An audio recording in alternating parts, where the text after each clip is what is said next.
2024년도는 이 마지막 때에 하나님께서 사복음서 플러스 진짜 복음서로 주신, 사복음서가 가짜라는 게 아니라 정말 5번째 복음서라고 얘기할 수 있고, 이 성경책의 주제 자체가 뭡니까? 예수님은 누구십니까? 라는 주제를 가지고 사랑하는 성도들에게 마지막으로 주신 말씀, 요한계시록 말씀을 보고 있습니다. 오늘 말씀의 제목은 한번 띄워주시면요, 네, 오늘 말씀의 제목은 일곱 나팔 심판인가 징계인가 라는 제목으로 말씀을 나누도록 하겠습니다. 오늘 말씀 본문은 요한계시록 8장입니다. 우리 같이 한번 요한계시록 8장 읽어보도록 하겠습니다. 요한계시록 8장.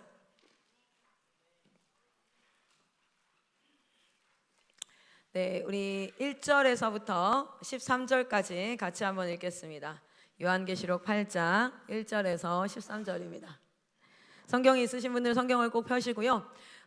다른 때는 때때로 본문의 말씀을 막 계속 읽진 않아요. 근데 요한계시록을 설교할 때는 일부러 좀 계속 읽고 반복해서 읽습니다. 왜냐하면 이 말씀을 읽을 때에 여러분의 심령 가운데 깨달음이 있을 줄 믿습니다. 자, 우리 한번 같이 읽겠습니다. 요한복음 8장 1절에서부터 마지막 끝절까지 제가 한 절, 여러분이 한 절 교독하고 마지막 절을 함께 읽도록 하겠습니다. 일곱째 인을 떼실 때에 하늘이 반 시간쯤 고요하더니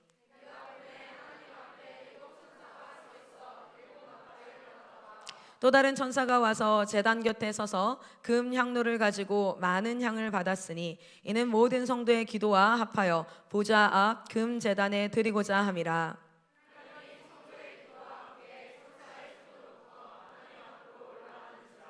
천사가 향로를 가지고 제단에 불을 담아다가 땅에 쏟음에 우레와 음성과 번개와 지진이 나더라.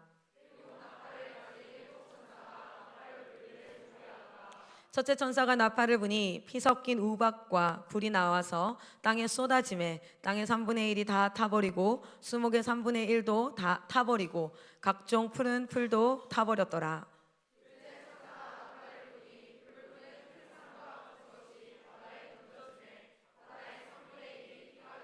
바다 가운데 생명 가진 피조물들의 3분의 1이 죽고 배들의 3분의 1이 깨지더라.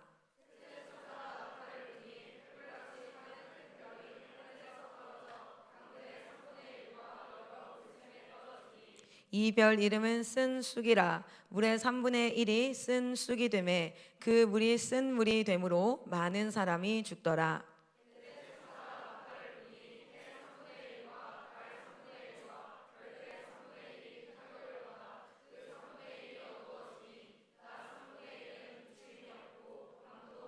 같이 읽겠습니다. 내가 또 보고 들으니 공중에 날아가는 독수리가 큰 소리로 이르되 땅에 사는 자들에게 화가 있으리니 이는 새 천사들이 불어야 할 나팔 소리가 남아 있음이로다 하더라. 아멘. 아멘. 자, 오늘은 일곱 나팔입니다. 여러분 기억나세요? 반모섬에 갇혀서 핍박이 지속되어진 예수님께서 AD 33년에 부활 승천하시고 나서 약 60년이 흘렀습니다. 사도 요한은 순수하고 뜨거운 사랑으로 예수님을 쫓아서 60년간 어떤 삶을 살았습니까? 따라합니다. 부활의 증인.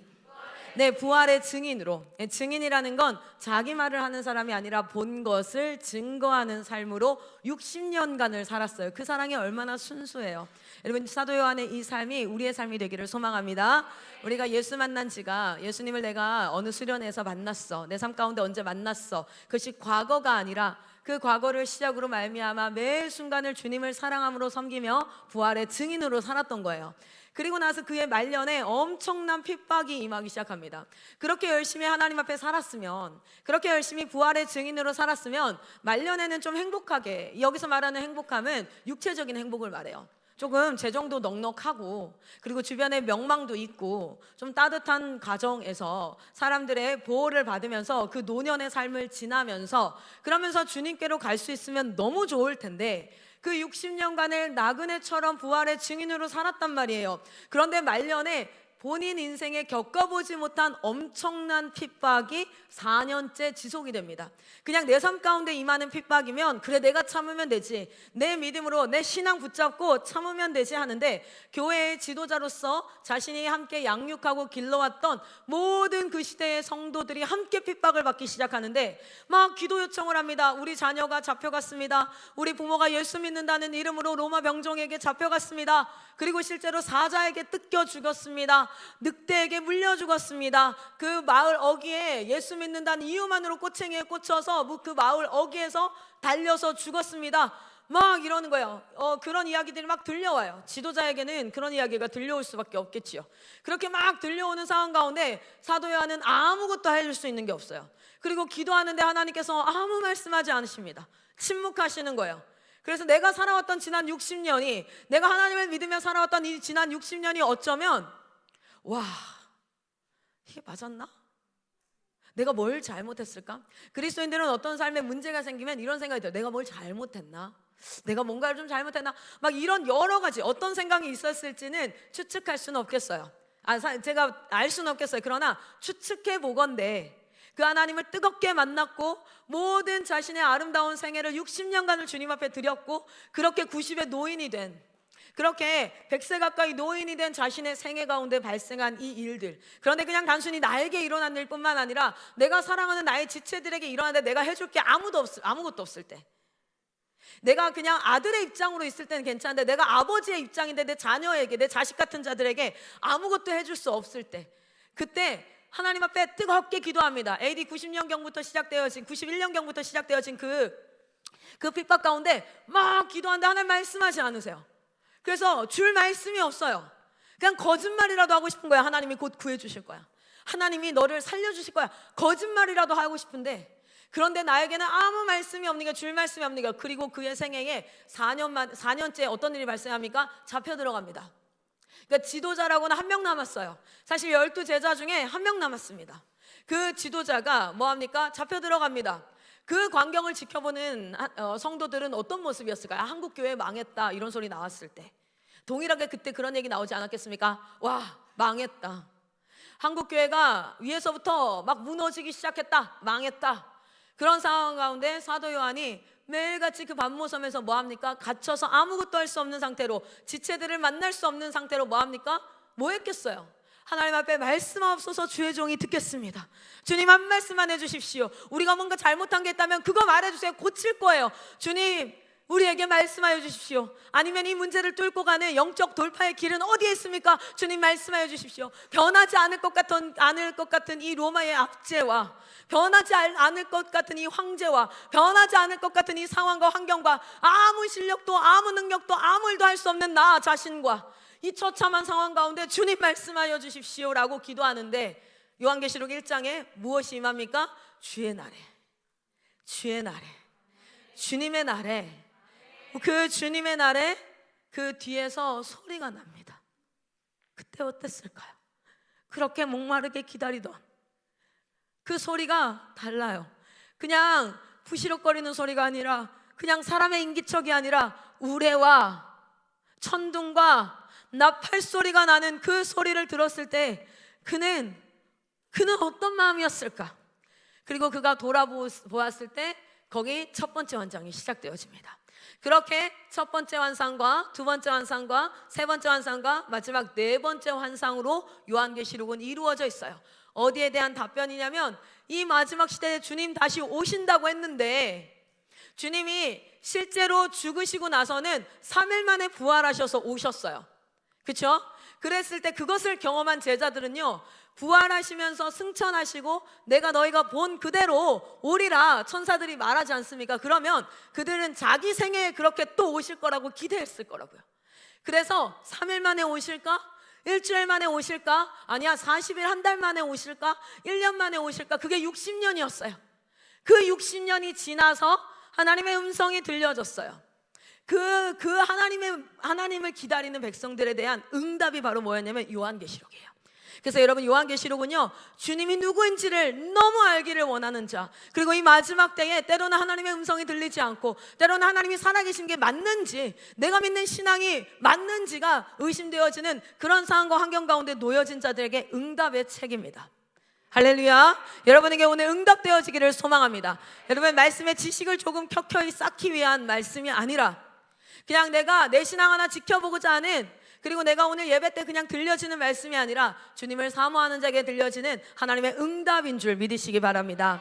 자, 우리 한번 말씀을 한번 보면요, 네 가지 환상으로 이루어져 있다고 했어요. 네 가지 환상. 첫 번째 환상은요, 예수님이 서 계신데 그 모습이 내가 알던 60년 전에 30살 조금 넘은 청년으로서 그 예수님의 모습이 아니라 진짜 하나님의 모습이 보여지는 거야. 진짜 하나님의 모습, 그 예수 그리스도의 모습이 첫 번째 환상을 시작으로 무엇합니까? 그 예수님이, 서신 예수님이 교회를 향한 메시지를 주십니다. 여러분, 각 교회된 여러분에게 하나님께서 메시지를 허락하시는 거예요. 그래서 첫 번째 환상은요, 예수 그리스도와 지상에 있는 7 교회를 향한 환상의 말씀입니다. 그리고 나서 그 환상의 말씀이 이제 마지막 라오디게아 교회로 딱 끝이 나니까 어디가 보이냐면, 이 카메라 같은 이 앵글이 어디로 비추입니까? 요한의 시선이 하늘을 향하는데 그 하늘에 열린 문이 열려 있는 거예요. 그 하늘에 열린 문이 있어 그쪽을 바라보니까 그 위에서부터 소리가 납니다. 올라오라. 그랬더니 그가 어디 합니까? 하늘 성전으로 가는 거예요. 그 하늘 성전에 하나님이 계시고 천사가 계시고, 천사가 있고 보좌에 앉으신 그 하나님과 천사들과 내 생물과 천천만만의 그 천사들과, 그리고 막 24장로와 하늘 예배가 열려지는 거예요. 그래서 그 하늘 예배를 만끽합니다. 아, 이게 진짜 참된 예배이구나. 우리가 숨어서 또는 우리가 건물 안에서 우리가 드렸던 그 예배는 예고편에 불과하구나. 진짜 하늘 예배는 이런 모습이구나 라고 하늘 예배를 보는데, 그 예배의 중심에 누가 있습니까? 바로 보좌에 앉으신 이가 있어요. 보좌에 앉으신 이에게 집중하는데, 그 보좌에 앉으신 이에게 그 보좌에서 오른손이 나와요. 그리고 그 오른손에는 뭐를 들고 있습니까? 두루마리를 들고 있습니다. 그리고 그 두루마리는 뭘로 봉인이 되어 있냐면 7개의 도장으로 봉인이 되어져 있어요. 그리고 그것으로부터 무엇이 시작됩니까? 어린 양이 나와서, 어린 양 되신 예수 그리스도께서 뭐 하십니까? 그 7인을 하나씩 떼면서 무엇이 시작됩니까? 심판이 시작되어져요. 그런데 그 7인은 우리가 총 3가지 따라합니다. 7인. 인이라고 하면 도장이죠. 도장. 7인. 그 다음 뭡니까? 7 나팔을 불어요. 7인을 다 띄고 나니까, 7인을 다 띄고 나니까 지금 읽은 말씀이에요.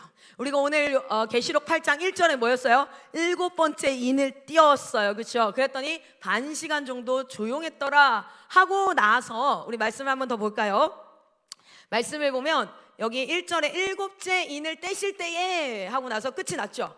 그리고 나서 그 천사들이 향료를 가지고 제단과 불과 막 이런 것들이 일어나요. 그리고 나니까 뭐합니까? 7 나팔을 가진 천사가 7 나팔을 불기를 준비하더라. 그래서 첫 번째는 7인, 그 다음 7 나팔, 그 다음 뭡니까? 7 대접, 그릇, 7 대접. 이 3개의 7개의 심판 시리즈가 이루어집니다. 그렇죠?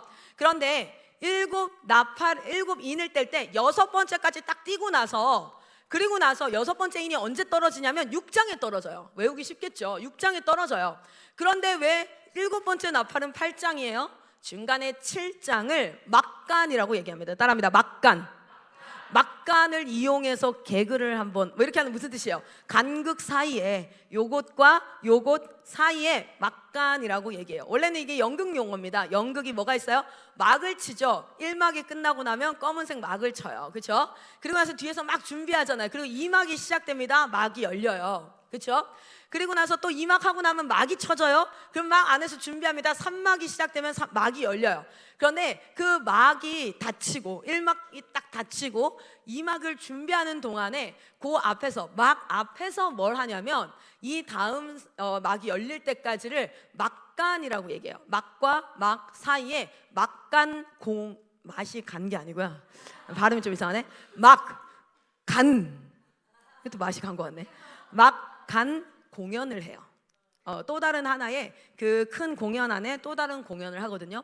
그래서 이 부분을 7장을 막간이라고 표현을 하는데, 그런데 이 막간은 무엇으로 되어져 있냐면 이러한 세상을 향한 심판이 이루어질 때 그 앵글이 세상을 향하고 있다가 이 막간에 뭘 비추냐면 교회, 하나님의 백성들을 비춥니다. 이런 때에 너희는 어떻게 살아야 하는가?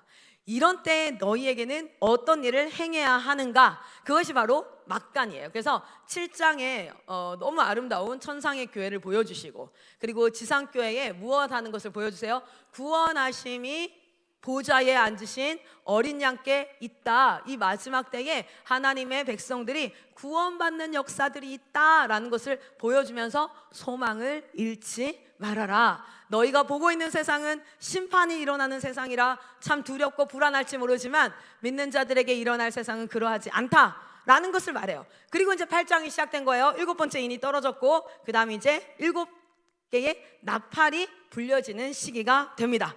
자, 그러면 한번 여기를 보시면 그렇게 두 번째 환상은 어떻게 된다고요? 7인과 그리고 7나팔과 그 다음 마지막 뭐라고요? 네, 7대접입니다. 그래서 이 마지막 때에 일어나는 심판인데 이것은 세상을 향한 심판이라고 얘기했어요. 그런데 세 번째 환상도 뭐냐면 세상을 향한 심판인데요. 그런데 이것은 마지막에 단번에 일어날 심판을 의미합니다. 마지막 단번에 일어날 심판이고, 이것은 주님 초림하시고 재림하시는 사이 그 마지막 때에 점진적으로 계속 일어날 심판이에요. 그래서 이것을 제가 심판이라고 표현하지 않고 이것을 무엇이라고 표현하기를 원한다고 말씀드렸어요? 징계다라고 표현을 하기를 원한다. 왜냐하면 심판은 끝이 난 겁니다. 심판은 번복할 수 없습니다. 여러분, 그 재판관의 판사분이 땅 하는 순간 끝난 거야. 끝났어. 자, 그런데 지금 일어나는 이 두 번째 환상의 심판은요, 일어날 때 3분의 1만 심판을 받거나 4분의 1만 심판을 받거나 다 이런 일이 일어나지가 않아요. 그러면은 3명 중에 1명에게 일어난다면 나머지 2명은 뭐 하는 거예요? 그것을 지켜보고 있다는 거예요. 그것을 간접적으로 경험하고 있다는 거예요. 그것을 통해서 무엇을 하냐면 세상을 향해서 심판을 계속해서 보여줌으로써 뭐 하고 있습니까? 징계함으로써 다시 돌이킬 수 있는 기회를 허락하세요. 그래서 두 번째 환상은요, 돌이킬 기회가 남아 있습니다. 근데 실제 안타깝게도 요한계시록의 한 11장 12장 이렇게 보면은 나팔 떨어질 때 9장도 그렇고요. 9장에 보면 나오죠. 나팔 불 때요, 그들이 돌이키지 아니하였더라. 이런 말씀이 계속 반복되어져요. 그러나 하나님은 돌이키길 원하셨습니다. 자, 그래서 이렇게 점진적으로 일어나는 심판, 그리고 마지막 때 단번에 일어나는 심판은요, 돌이킬 수 없습니다. 그 심판이 내게 임했을 때 망했다. 주님, 저 주님 믿을래요. 나 믿을 건데 안 돼요. 거기는 끝. 거기는 진짜 마지막. 그래서 이 두 번째 환상은 기회가 있는 심판이라면 세 번째 환상은 기회가 없는 단번에 이루어질 심판입니다. 여러분, 이것이 오늘 우리의 삶 가운데 이루어지고 있는 일이라는 것이고, 그리고 오늘 우리에게 무엇 하고 계신다는 거예요? 하나님께서 오늘 우리에게도 기회를 허락하고 계시는 거예요. 자, 그러면 세 가지 심판인데 첫 번째 봅시다. 여러분, 이 도장인 7인 기억나시나요? 여러분, 첫 번째 심판은 어떤 심판이었습니까? 첫 번째 인이 떨어졌을 때 어떤 일이 일어났습니까? 네, 내 말이 나왔어요. 맞아요. 너무 잘 기억한다요. 첫 번째 도장이 떨어졌을 때부터 해서 네 번째 도장까지 내 말이 나왔어요. 첫 번째 말이 나왔을 때 이것을 제가 무엇이라고 얘기했습니까? 네, 국가 간의 전쟁이 일어날 것이다. 그런데 이게 어떤 한 사건, 예를 들어 미국과 중국이 싸웠어, 러일 전쟁이 있었어, 한국과 이제 대한민국과 북한이 싸웠어, 이런 전쟁 단편적인 게 아니라 주님 처음 오신 날부터 지금까지 계속해서 무엇이 일어날 거라는 거예요? 국가 간의 전쟁들이 있을 것이라는 거예요. 이 국가 간의 전쟁은 뭘 보여주는 거예요? 마지막 때의 심판을 보여주는 거예요. 그런데 이 국가 간의 전쟁을 통하여서 두려움에 휩싸이고 피해를 보기도 하고 이렇게 되겠지만, 이것을 통하여서 무엇을 보라는 거예요? 이 심판이 계속해서 너희에게 임한다는 거예요. 그걸 통해서 뭐 하라고요? 돌이키라고요. 자, 그리고 두 번째 심판은 뭡니까? 두 번째 편은 국내적인 내란이 계속해서 발생합니다. 지금 각 나라 안에서 계속해서 정치적인 이념의 싸움과 사람의 생각에 달리 싸움과 민족과 혈연주의의 싸움과 여러 것들이 계속해서 일어나는데, 이거는 그냥 우연히 발생하는 것이 아니라 마지막 때에 필연적으로 발생하는 하나님이 지금 역사하시고 계시다는 증거예요. 자, 세 번째, 인이 떨어졌을 때 말이 나오잖아요, 그렇죠? 청황색 말이라고 표현하는데요, 이 세 번째 말이 나왔을 때 어떻습니까? 네, 기근이 발생하죠. 기근을 통한 심판이라고 쓰겠습니다. 기근. 그래서 경제적으로 사실 대한민국과 더불어서 전 세계는요, 전 세계에 있는 모든 사람이 먹고도 남을 두 배가 먹고도 남을 식량들이 계속해서 생산되고 있어요, 지금도. 그런데 왜 사람들은 굶어 죽습니까? 그런데 왜 사람들은 돈이 없어서, 먹을 거 살 게 없어가지고 도둑질을 하기도 하고 죽기도 하고 막 이런 일이 발생해요? 왜 그럴까요? 이것은 우리 안에 자초한 지옥이에요. 자초한 지옥. 자초한 심판들이 발생하고 있어요. 자, 네 번째 인이 떨어졌을 때 어떤 일이 발생했습니까? 맞습니다. 전염병이나 여러 질병들을 통해서, 그런 것들을 통해서 계속해서 고통받아요. 그래서 어떤 사람은 고통받고 어떤 사람은 그 고통받는 자들을 이렇게 보고, 이런 것들. 여러분, 이걸 확인하고 싶으면요, 실제 한번 여러분 그 3차 병원 한번 가보세요. 대학병원 가가지고 어디 딱 한번 앉아 있어봐요. 외래 진료하는데 진짜 많은 사람들이 아파요. 정말 많은 사람들이 원인을 알지 못하는 질병과 이런 것들로 고통을 받고 있습니다. 자, 그리고 다섯 번째 인이 떨어졌을 때 하나님께서 무엇을 보여주십니까? 순교자들의 기도와 순교자들의 피가 어디에 있는지를 보여주세요. 순교자들의 피가 어디에 있습니까? 제단 아래에서 두어지고, 그 피로 말미암아 무엇이 되어집니까? 죄인들의 죄가 사하여지는 것이 보여집니다. 우리가 봤을 때는 예수 믿는 자들, 사역하시는 분들, 하나님 말씀 전하는 사람들이 참 비참하게 인생을 마무리하는 것 같고, 그들이 다른 사람들과 비교했을 때 행복한 삶을 살지 않는 것 같아. 이것이 옳은 것일까 생각될 수 있지만, 그들의 피 위에 하나님께서, 그들의 죽음 위에, 들판에 죽은 자, 그들이 마을 어귀에서 죽은 자, 예수 복음 증거하다가 죽은 자들의 그 위에 무엇을 씌운다고요? 장막을 덮으사 그곳이 곧 무엇이 되게 하십니까? 하나님의 성전이 되게 하시고, 하나님의 거룩한 땅이 되게 하시고, 그들의 피는 제단 아래 두어서 그 제단의 피로 말미암아 죄사함이 일어나는 역사가 있다는 거예요. 여러분, 그 피에 우리의 피를 하나님 앞에 올려드릴 수 있는 그러한 자들이 되기를 소망합니다. 자, 그리고 여섯 번째 인이 떨어졌을 때 뭡니까? 천재지변이 일어나죠. 막 지진이 일어나고, 태풍과 자연재해를 통해서 엄청나게 점점 자연재해의 강도가 세지고 있어요. 점차적으로 세지고 있습니다. 무엇이요? 심판이 가까이 오고 있다. 마지막 때의 심판이 가까이 오고 있다는 것을 우리에게 말하고 있습니다. 자, 그리고 막간을 통하여서 무엇을 이야기하셨습니까? 전투하는 지상의 교회와, 너희는 전투하라, 전투하는 지상의 교회와 어린 양과 함께 있는 천상의 교회의 모습을 보여주십니다. 이게 7장의 말씀이었어요. 그리고 일곱째 인이 뜨려졌을 때 뭐합니까? 최후 심판을 예고하면서 침묵이 있죠. 그 침묵은 무엇으로? 성도들의 기도로 채워지고 있습니다. 그래서 이 마지막 때에 우리가 마땅히 보아야 할 것은, 여러 가지 우리가 감당할 수 없는 상황들이, 국가적인 전쟁, 국내적인 여러 가지 이념적 전쟁들, 그리고 기근과 전염병과 질병과 이런 천재지변과 여러 가지들이 있고, 내가 너무 사랑하는 믿음의 선배들이 순교하고 누군가에게 수치당하기도 하고, 이런 일들이 막 일어나는 게 마지막 때에 이미 예언된 얘기라는 거예요. 그러나 그때에도 우리는 뭐 하라고요? 믿음을 지키라. 그때에도 예수 그리스도를 바라보며 믿음을 지켜야 될 줄 믿습니다. 믿음을 지키는 방법은 무엇입니까? 말씀을 바라보는 것이에요. 말씀을 묵상하는 것이에요. TV를 보는 게 아니라, 유튜브를 보는 게 아니라, 네이버에 지식을 검색하는 게 아니라, 사람들이 살아가는 삶을 보는 게 아니라 무엇을 보는 겁니까? 말씀을 보는 것인 줄 믿습니다. 여러분, 그 지혜가 있기를 소망하고, 그 지혜 앞에 결단하는 여러분 되시기를 소망합니다. 여러분의 생각과 여러분의 판단을 신뢰하지 마십시오. 그리고 하나님의 말씀에 신뢰함을 두시기를 축복합니다.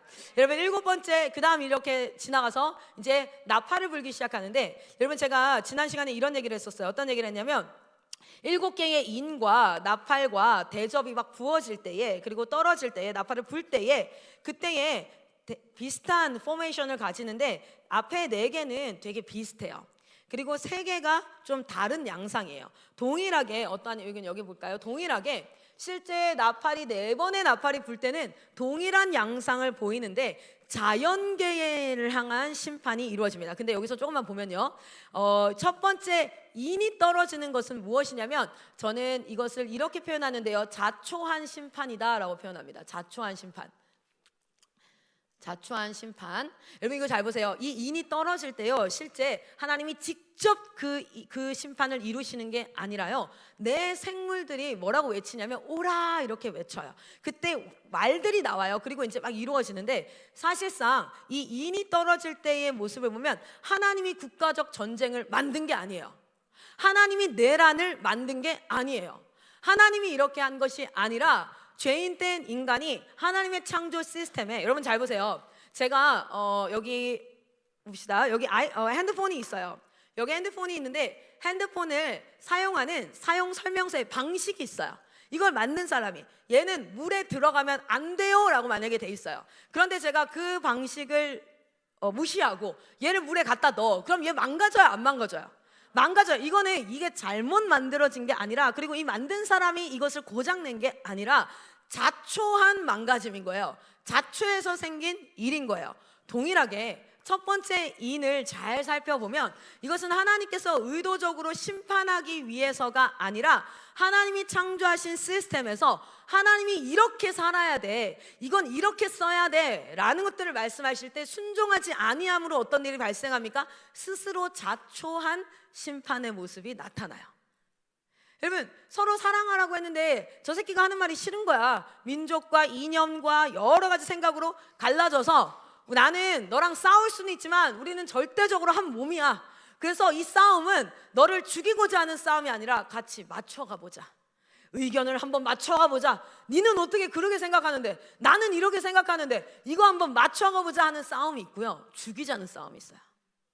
이것은 아까 우리 두 번째 말이 나왔을 때, 두 번째 인을 꼈을 때 내란이 일어난다 했을 때 맞춰가는 싸움과 한 몸이라는 것에 대한 순종함을 근거로 하는 것이 아니라, 순종하지 않고 하나님의 말씀대로 움직이지 않을 때 우리의 생애는, 우리의 삶은, 우리의 사회 시스템은 망가지게 돼 있어요. 그런데 그 망가진 결과는 뭐가 돼요? 내가 핸드폰이 내가 물에 잡아 넣었어. 그래서 얘가 안 돼. 그러면 제가 불편함을 겪어야 되죠. 제가 불편함을 겪어야 돼요. 동일하게 우리가 자초한 심판은 우리가 그 불편함을 지금 다 겪고 있는 겁니다. 국가적인 전쟁이라든지 전염병이라든지 이런 모든 것들이 사실상은 자초한 심판이 일어나요. 그런데 나팔을 불 때부터는 그렇지가 않아요. 나팔을 불 때부터는요, 인간이 자초한 게 아니에요. 여러분, 쓰나미가 막 엄청나게 몰려오고요, 지금은 지진이요 한 3.4 정도는 뉴스도 안 나와요. 옛날에는 3.4 지진이 뉴스에 나왔어요. 물건이 떨어졌다 막 사람들이 놀래가지고. 지금은요 7.0 이상 돼야 뉴스 나와요. 그 정도로 강도가 심해졌거든요. 인간이 자초했습니까? 혹시 누가 내려가서 판 흔든 사람 있어요? 밑에 갑자기 환태평양 조산대 막 밑에 해구 들어가가지고 민 사람 있어요? 대한민국 쪽으로 밀었다든지. 아무도 없어. 자초한 심판이 아니라 이제 진짜 심판의 예고편이 시작되고 있어요. 여러분 우리가 예전에도 전염병이 다 있었어요. 근데 코로나 때는 달라요. 코로나 때 어떤 일이 발생했습니까? 코로나의 백신이 666이라고 생각하지 않습니다. 백신 맞는다고. 그러나 저는 분명히 확신하는 건 코로나를 통해서 예행 연습이 시작됐다는 건 맞아요. 코로나를 통해서 어땠어요? 백신 맞지 않으면 뭐 했어요? 여러분, 사실 666의 핵심 뭐냐면 이 666 표는 하나님을 배교한다는 걸 너무 확실히 알고요, 그리고 매매가 안 돼요. 매매가 내가 먹고 사는 게 불가해요. 그래서 타협하는 거거든요. 그런데 어떤 일이 발생했어요? 백신 안 맞으면 식당을 못 갔어요. 백신 안 맞으면 홈플러스를 못 갔어요. 예행 연습이 시작됐어요. 그러니까 그 전에 있었던 전염병으로 그냥 사람이 죽었어. 와, 진짜 전염병을 이길 수가 없다. 나의 사랑하는 자가 질병에 죽는 것을 보니까 이길 수가 없다. 이 정도가 아니라 이 전염병과 더불어서 마지막 때에 배교의 모습들과 이런 것들이 예행 연습이 시작되기 시작했어요. 지금 자초한 심판의 시대가 지나가고 있음을 봅니다.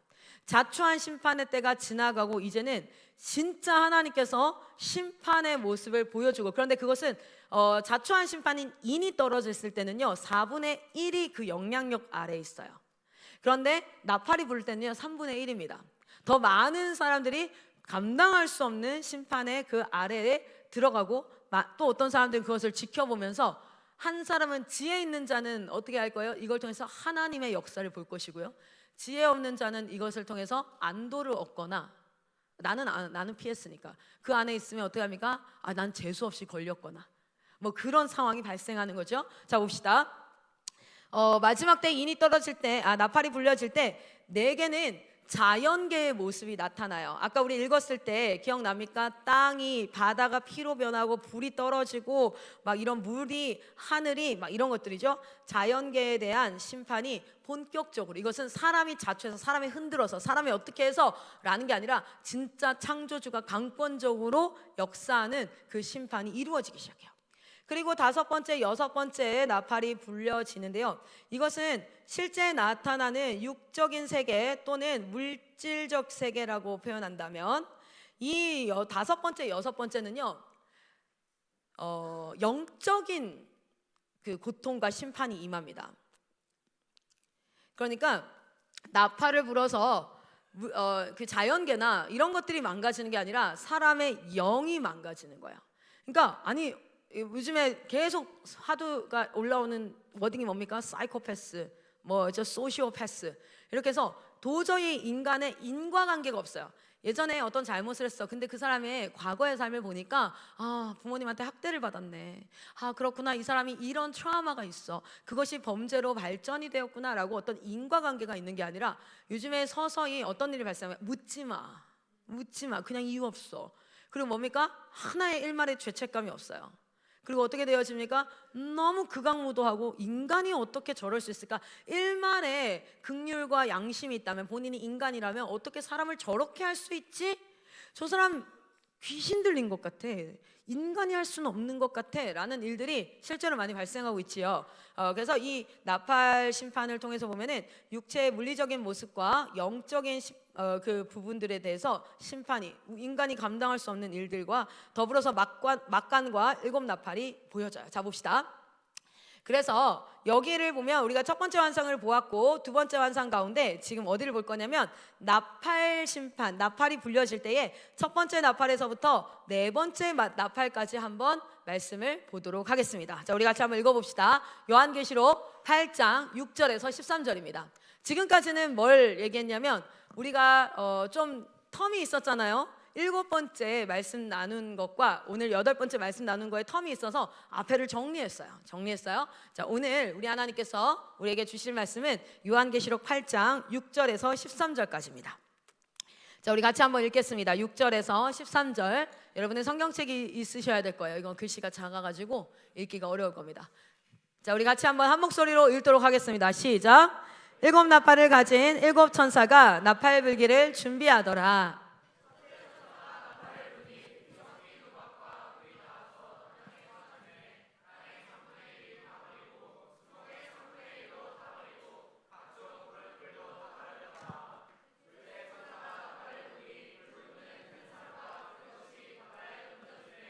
바다의 3분의 1이 피가 되고 바다 가운데 생명 가진 피조물들의 3분의 1이 죽고 배들의 3분의 1이 깨지더라. 셋째 천사가 나팔을 부니 횃불같이 타는 큰 별이 하늘에서 떨어져 강들의 3분의 1과 여러 물샘에 떨어지니 이 별 이름은 쓴 쑥이라. 물의 3분의 1이 쓴 쑥이 되매 그 물이 쓴 물이 되므로 많은 사람이 죽더라.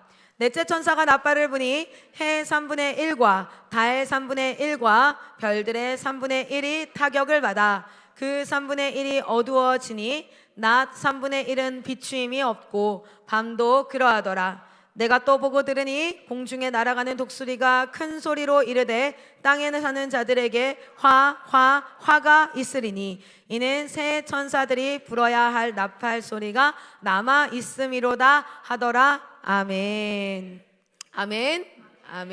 네, 보면은 실제로 우리가 이 나팔이 불려질 때 일어나는 일들을 보면 첫 번째 나팔이 부니까 피 섞인 우박과 불이 나와서 땅에 쏟아지매 대박이겠죠, 그렇죠? 저는 코로나가 갑자기 생겼을 때 좀 당황스러웠던 게 뭐였냐면 정말 아무 생각 없이 우리 돌아다녔잖아요. 그런데 코로나 생기고 나서부터 우리가 뭐가 익숙해졌냐면 몇 명까지 같이 있을 수 있지? 라는 검색을 했어요, 실제로. 그리고 옛날이라고 얘기하면 얼마도 아니에요. 제가 어렸을 때는 미세먼지라는 말이 없었어요. 미세먼지라는 말이 뭐가 있어. 그냥 뭐 화창하면 나가는 거고 비 오면 들어오는 거 이러는 건데, 언제부터인가 미세먼지 수치를 이제 뭐 해야 되죠? 확인하고. 그러니까 그런 새로운 일들이 발생할 때 되게 좀 어색하고 이게 이렇게 되나? 좀 이렇게 되는 것들이 있어요. 그 중에 하나가 이제 코로나 때 몇 명이 모여야 되는지를. 근데 그게 또 어느 순간 익숙해진다요. 그게 또 익숙해지니까 거기에 맨날 이렇게 사람 재다가 어느 날 이제 그게 딱 풀렸어. 오히려 그게 더 어색한 거예요. 어떤 느낌이냐면 모여도 되나? 가도 되나? 막 이런 것들이 있잖아요. 처음 생기면 너무 당황스럽고, 처음 생기면 혼란스러운데 계속 가면 또 익숙해져요. 자, 그런데 우리가 여기 이제 이 일들을 보면 만약에 진짜 이런 일들이 일어나면 여러분 어떨 것 같아요? 피 섞인 우박이 떨어진대요. 생각해봐요. 지금 우리가 삼천리에서 예배를 드리고 오늘 밤에 자고 딱 일어났는데 갑자기 피 섞인 우박이 떨어지는 거예요. 시뻘건 우박이 떨어지는 거예요. 그리고 나와봤더니 이미 바닥에 좀 녹아있는데 피 비린내가 막 나는 거야. 그 너무 당황스럽겠죠. 그 너무 이상하겠죠. 완전 핫 이슈겠죠. 그런데 그게 계속되면요, 또 거기에 너무 이상한데, 오늘 피가 섞여. 그렇구나. 우박은 원래 피 섞인 줄 알아요. 나중에 어린 나이가 되면 막 이렇게. 그런데 어쨌든 이 얘기를 왜 이렇게 하냐면, 이 심판이 지금 일어나지 않은 일들일 때는 우리에게는 어떻습니까? 너무 이상한 말이지만 사실상은 이 일들이 우리에게 일어날 일들이라는 거. 그래서 하나님께서 미리 말씀해 주시는 거죠. 근데 우리가 두 가지 해석을 할 수 있어요. 하나는 뭐냐면 진짜 말 그대로 문자 그대로 이루어질 일일까? 아니면 이것이 어떤 예표를 가진 일일까? 그러니까 이런 거 있잖아요. 그때 우리 기억나요? 예수님에 대해서, 예수님이 여기 이렇게 있다고 했는데 예수님을 봤어, 사도 요한이. 근데 여러분 기억납니까? 입에 날카로운 칼이 있대요. 근데 그 예수님 모습 보면 그 괴물이에요. 예수님이 아니라 괴물이에요. 입에 칼이 있어. 그럼 그게 엑스맨이지. 어떻게, 너무 이상하잖아요. 근데 그거를 무엇으로 우리는 일반적으로 무엇으로 해석을 했어요? 우리가 한 번도 본 적이 없는 것, 우리가 한 번도 본 적이 없는 것을 누군가에게 설명을 할 때에는 어떻게 설명한다고요? 설명할 길이 없으니까 우리가 봤을 법한 것과 비슷한 것, 그래도 제일 비슷한 것들을 가지고 그것을 설명한다 그랬어요. 우리가 그래서 요한계시록을 볼 때에는 두 가지 생각을 하나 해야 되는데, 하나는요, 문자적 그대로 일어날 것인가, 아니면 우리가 한 번도 본 적이 없는 것이기 때문에 그걸 우리에게 설명하기 위해서 우리가 기존에 알고 있었던 것들을 다 끌어와서 얘기해. 근데 그렇게 끌어와서 얘기하면 그게 정확해요? 안 정확해요? 안 정확하죠. 그래서 제가 여러분한테 이런 얘기 했잖아요. 조선시대에 댕기 이렇게 상투 들고 살던 조선시대 사람이 500년 뒤인 대한민국으로 갑자기 타임머신 타고 왔어. 그러면서 비행기를 봤단 말이야. 자기는 말 타고 다니고 가마 타고 다녔는데 비행기를 봤어. 사람이 한 300명이 들어가. 그리고 와서 날아다녀. 와, 대박. 그리고 다시 500년 전으로 돌아가서 조선 사람들한테 그런 게 있어 라고 설명을 하려면 도저히 이들이 본 적이 없기 때문에 봤던 걸로 설명해야 돼서 새를 닮았다. 새를 닮았는데 겁내 크다. 근데 그 새가 딱딱하다. 새 뱃속을 파야 된다. 그리고 새 옆구리에 구멍을 낸다. 여러분 생각하세요. 지금 이 사람은요, 비행기를 상상하면서 얘기를 하지만 듣는 사람은 참새를 보고 있거든요. 옆구리를 왜 파지? 저걸 미친 거야, 이 새끼 돌았구나, 이렇게 될 수밖에 없는데, 그런데 설명할 길이 없으니까 그렇게 막 설명해서 거기에 사람들이 옆구리에 계단을 통해서 한 300명이 들어가. 그리고 옆구리가 다친다? 그리고 그 새가 날아. 그래서 한양에서 부산까지 2시간도 안 걸려. 미쳤구나. 한양에서 부산까지 말 타고만 해도 15일이 걸리는데 2시간, 이 새끼 완전 미쳤구나. 이렇게 될 수밖에 없는데, 그런데 이 설명을 들었던 사람들이 이거 완전 또라이야 라고 생각했지만 같이 타임머신 타고 여기 가서 딱 보는 순간 뭐가 됩니까? 아, 네가 말한 게 이거였구나. 아, 네가 말한 게 이거였구나. 내가 한 번도 본 적이 없어서 내가 아는 걸로 몇 가지 설명해서 내가 잘 이해가 안 되는데, 아, 이거였구나. 요한계시록이 딱 그래요. 요한계시록 뭐냐면 우리가 본 적 없는 마지막 때를 하나님이 요한에게 보여주세요. 왜 보여준 줄 아세요? 하나는 뭡니까? 네가 보는 것처럼 하나님이 없고 로마가 왕이 너무 대단하고 막 그렇고 예수님이 살아 계시냐 마냐, 네가 보는 상황에서 느끼는 감정이 틀렸어. 난 살아있어. 이 일은 일어날 거야. 그래서 뭐 하라고? 소망을 가지라고. 그 자리에서 당당하라고. 그 자리에서 쫄리지 말라고. 너는 믿음의 사람이니까 이것을 믿으라고. 그러고 알려준 거예요. 이해하라고 알려준 게 아니라 미리 보여주는 거예요. 그런데 설명할 길이 없으니까 뭘 가지고 설명했어요? 구약에 있는 이야기들과 비슷한 것들을 가지고 와가지고 막 설명을 한단 말이에요. 그래서 두 가지예요, 여러분. 두 가지. 아까 봤을 때 날아가는 건 사실이었지. 맞아, 날아가는 건 사실이었지만 얘가 새는 아니었어. 이게 뭐냐면 문자적으로 해석할 게 있고 실제 그것을 상징해서, 그것 그대로가 아니라 상징해서 해석할 게 있는데 그거는 지금 우리가 선택할 수 없어요. 지금 우리가 선택할 수 없어서 우린 두 가지를 다 같이 공부할 거예요. 그런데 분명한 것은 아까 500년 전에 조선시대에 있었던 그 사람이 500년 뒤에 가서 진짜 있는, 거짓말한 거 아니잖아. 진짜 있거든. 비행기 진짜 있거든. 여러분 지금 가가지고 500년 전에 있는 조선시대 사람들한테 비행기 있다고 설득시켜서 몇 명이나 믿게 만들 수 있겠어요? 한번 해볼까 우리? 할 수 없는, 그 불가능한. 근데 진짜 있거든. 정말 있거든. 그래서 예수 믿는 사람들이 또라이 같은 거예요. 아, 보여줄 순 없어. 설득은 안 돼. 아, 근데 있거든. 진짜거든. 그래서 믿음인 거예요. 그래서 성령께서 우리에게 임하시는 거예요. 할렐루야. 자, 그런데 그 사람들이요, 그걸 계속 들어요. 안 들었던 사람은 모르는데 들었던 사람이 진짜 가서 그걸 보면 뭐가 되는 줄 아세요? 아, 맞네. 그러네. 그 상황 가운데 뭐가 되냐면 분별이라는 게 되어져요. 마지막 때를 살아가는 우리에게 이해할 수 없는 것들을 알려주신 이유는, 우리가 이해할 수 없을 줄 알고도 알려주신 것은 그 말씀을 믿고 그 말씀을 읽고 또 읽고 또 읽고 또 읽어서 이해가 되든 안 되든 이것은 내가 이해가 돼서 맞는 말이 아니라 그냥 맞는 말이야. 내 하나님이 하신 말씀이라서 그냥 맞는 말이야. 믿는 자들은요, 마지막 때에 우리가 이런 두려움은 없어도 되는 거예요. 내가 혹시 심판 가운데 휩쓸려 가진 않을까? 내가 나도 모르게 육육패를 받아버리진 않을까? 나도 이렇게 되지 않을까? 그럴 필요 없어요. 왜냐하면 말씀을 사모하고 사랑하고 읽고 묵상하고 믿는 자들은 그러니까 그 상황이 되면 내가 읽었던 말씀으로 말미암아 그 상황이 분별이 되어집니다.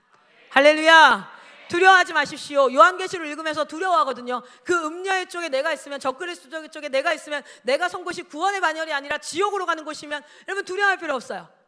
우리는 말씀 앞에 서 있어야 될 줄 믿습니다. 그러면 그 상황 가운데 분별이 되어져. 그래서 오늘 두 가지로 한번 해석을 해볼 거예요. 첫 번째는 문자적으로 해석할 거예요.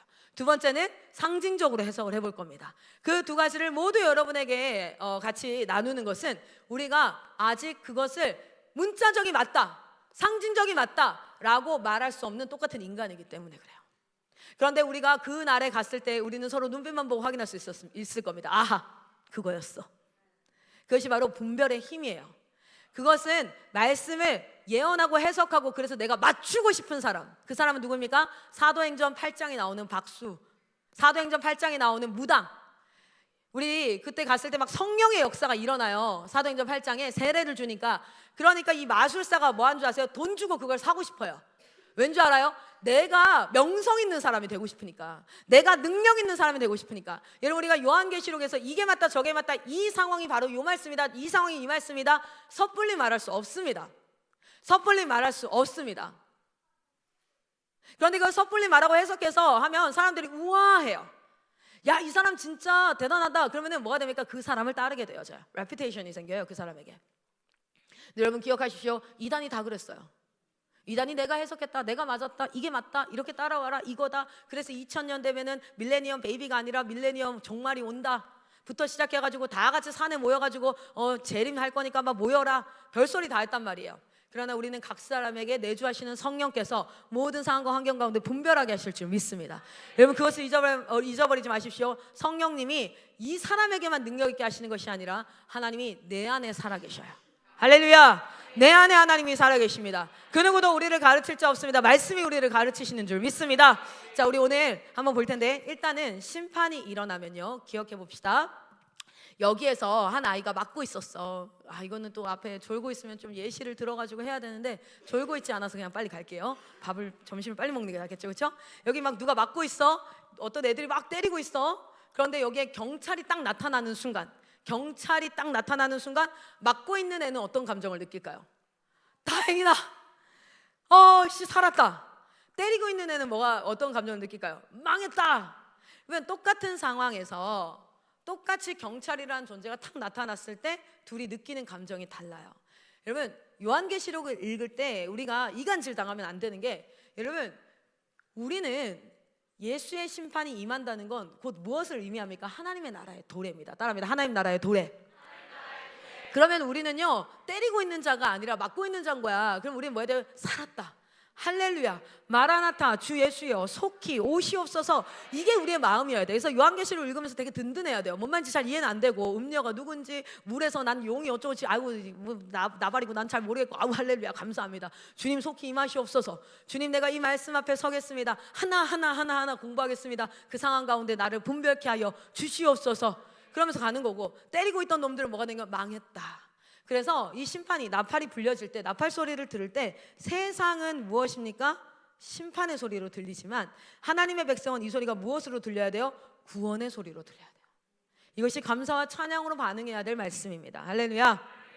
자, 그래서 이 첫 번째부터 네 번째 나팔 같은 경우에는요, 자연계의 현상을 문자적으로도 보고 우리는 상징적으로도 한번 볼 텐데, 인간에 대한 간접적인 어떤 심판이 나옵니다. 간접적 심판. 그런데 다섯 번째, 여섯 번째는 인간에 대한 직접적인 어떤 심판이 나타납니다. 그리고 이것은 어떤 영적인 그런 사람의 생각과 이것들을 주장하게 되고요. 이것은 주변의 물리적 세계에 대한 거예요. 또 굳이 좀 나누자면 이거는 육과 혼에 영향을 미치는 심판이라면, 이것은 우리의 영에 영향력을 미치는 심판이다라고 보여질 수 있어요. 자, 우리 한번 첫 번째 나팔부터 한번 가보겠습니다. 이거 오늘 아침에 새벽에 눕기 따느라 죽을 뻔했어요. 혼자 막 눕기가 뭔지 알아요? 전체 사진이 원래 있어. 그런데 이거를 다 이렇게 하나하나 이게 다 클릭해가지고 이렇게 따는 게 있어요. PPT 이거 만드는 것보다 눕기 따는 게 더 오래 걸린 것 같아요. 그래서 혼자 막 새벽에 졸면서, 그래서 하다가 마지막 7번째 나팔을 날려먹은 거예요. 보세요, 7번째 나팔. 그래서 이건 좀 다른 애랑 다르거든요. 제가 그려서 그래요. 날려먹었어. 복원이 안 되는 거야. 그래서 혼자 그렸어요. 아세요? 진짜 마우스로 줄 긋는 게 제일 힘들어. 난 내가 수전증인 줄 알았어요. 자, 우리 나팔 봅시다. 자, 우리 첫 번째 나팔 봅니다. 8장 7절입니다. 8장 7절 같이 한번 읽어보겠습니다. 8장 7절 읽겠습니다. 시작. 첫째 천사가 나팔을 부니 피 섞인 우박과 불이 나와서 땅에 쏟아짐에 땅의 3분의 1이 타버리고 수목의 3분의 1도 타버리고 각종 푸른 풀도 타버렸더라. 아멘. 자, 이 부분은요, 여러분, 땅에 대한 심판입니다. 땅에 대한 심판. 실제로 두 번째, 세 번째 나팔은 뭡니까? 바다와 그리고 육지에 있는 물에 대한 심판이에요. 그러니까 이 자연계에 대한 심판으로 보자면, 하나는 땅에 대한 심판, 그 다음 바다와 물에 대한 심판. 심판이라는 걸 한번 제가 다시 한번 말해볼게요. 그리고 나서 그 마지막 이제 심판은 하늘에 대한 심판. 그래서 첫 번째 나팔, 두 번째, 세 번째 나팔, 네 번째 나팔, 이렇게 자연계의 심판이 임해요. 자, 그런데 여러분, 우리가 심판이라는 말을 한번 생각해 보면, 심판은요 크게 두 가지로 좀 생각해 볼 수 있어요. 성경에서는요 두 단어를 쓰고 있습니다. 첫 번째는 뭐냐면 억울하고, 내가 진짜 불리하고 억울하고, 저 사람이 어겼어, 법을 어기고 날 때렸어. 그럼 억울함이 발생하죠. 그런 것들을 바로 잡는 게 심판이에요. 억울함이나 내가 당한 그런 일들에 그것을 바로 원래대로 잡는 것, 그것이 심판입니다. 자, 그런데 성경에서는 이 심판을 또 다른 말로 어떻게 표현하냐면, 이건 제가 다음번 강의 때 같이 좀 이야기를 나눌 건데요, 성경에는 또 다른 심판이 있어요. 그 심판은 뭐냐면 억울함을 해결해주고 잘잘못을 따지는 심판이 아니라 원래 하나님의 질서 안으로 들어가는 심판이에요. 그러니까 진짜 심판은 뭐냐면, 잘잘못이 왜 생겼을까요? 왜 잘못하는 사람이 왜 죄가 생겼습니까? 하나님의 질서가 깨졌기 때문이기 때문에, 심판이라는 건 잘못한 사람은 지옥 구덩이에 갖다 넣어버리고, 오늘도 예배 시간에 조는 사람은 다 지옥 구덩이에 갖다 넣어버리고, 그럼 이제 잠이 깰려나?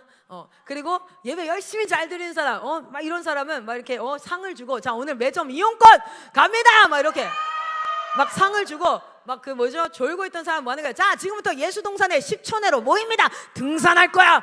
막 이렇게. 이게 뭐냐면 자기 행동과 행위에 따라서 잘한 것과 못한 것을 상과 벌을 주는 심판이 있어요. 우리는 그 심판만 생각하는데 온전한 심판은요, 왜 잘잘못이 생겼냐 이거야. 왜 죄가 생겼냐 이거야. 하나님의 창조 질서가 완전히 회복되어지면 그러면 그 안에는 심판이 필요 있어요 없어요? 없어요. 그렇기 때문에 심판은요, 잘잘못을 따지는 심판과 하나님의 질서가 회복되어지는 심판이 있어요. 그래서 우리가 첫 번째 도장 심판은 뭐겠습니까? 잘잘못입니다. 잘못한 그 결과들이 우리에게 막 오는 건데요, 지금 두 번째, 세 번째로 가면 어떤 일이 발생합니까? 하나님의 창조 질서의 회복의 심판이 임하는 거예요. 자, 그래서 우리가 물리적으로 문자적으로 보자면 이 땅에 어떤 일이 발생합니까? 실제로 땅에 우리가 원래 알고 있던 우박은 물이야. 그런데 피가 떨어지고 그리고 뭡니까? 불이 엄청 나서 3분의 1이 다 타버리고, 수목의 3분의 1가 이제 엄청난 산불들과 이런 불들의 위협으로 지구가 실제로 다 파괴되어진다라는 것이 아마 물리적으로 우리가 해석할 수 있을 거예요. 이런 일이 발생할 수도 있습니다. 그리고 실제로 지금 어떤 일이 발생하고 있습니까? 산불의 사이즈가 40일 동안 꺼지지 않는 불이 얼마 전에 있었어요, 캐나다에서. 그래서 그 캐나다에서 불이 타가지고 올라온 연기가 어디까지 넘어왔죠? 뉴욕까지 넘어와서 뉴욕이 어두컴컴해질 정도로, 거리가 굉장히 먼데 그렇게 엄청난 불들이 일어나기도 하고 막 이렇습니다. 그리고 바다와 물과 하늘과 막 이런 것들. 그런데 또 아까 제가 이런 얘기했어요.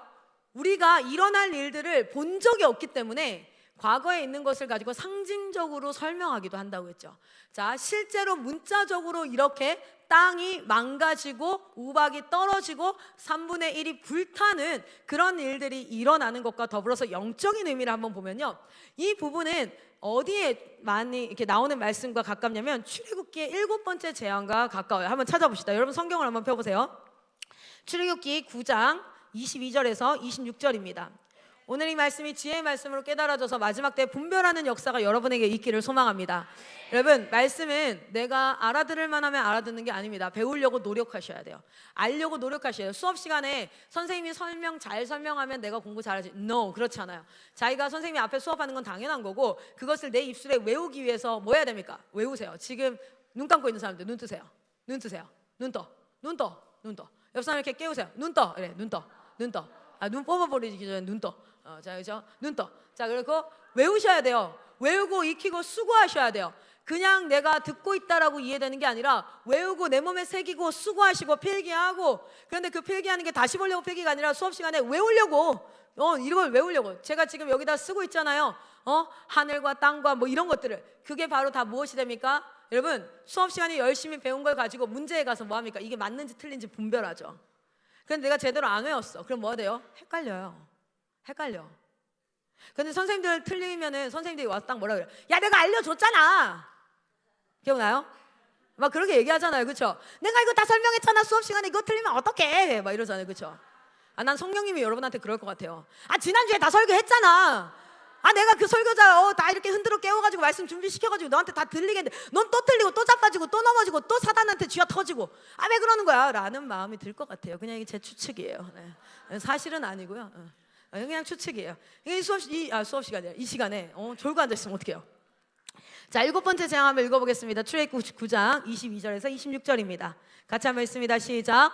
여호와께서 모세에게 이르시되 너는 하늘을 향하여 손을 들어 애굽 전국에 우박이 애굽 땅의 사람과 짐승과 밭의 모든 채소에 내리게 하라.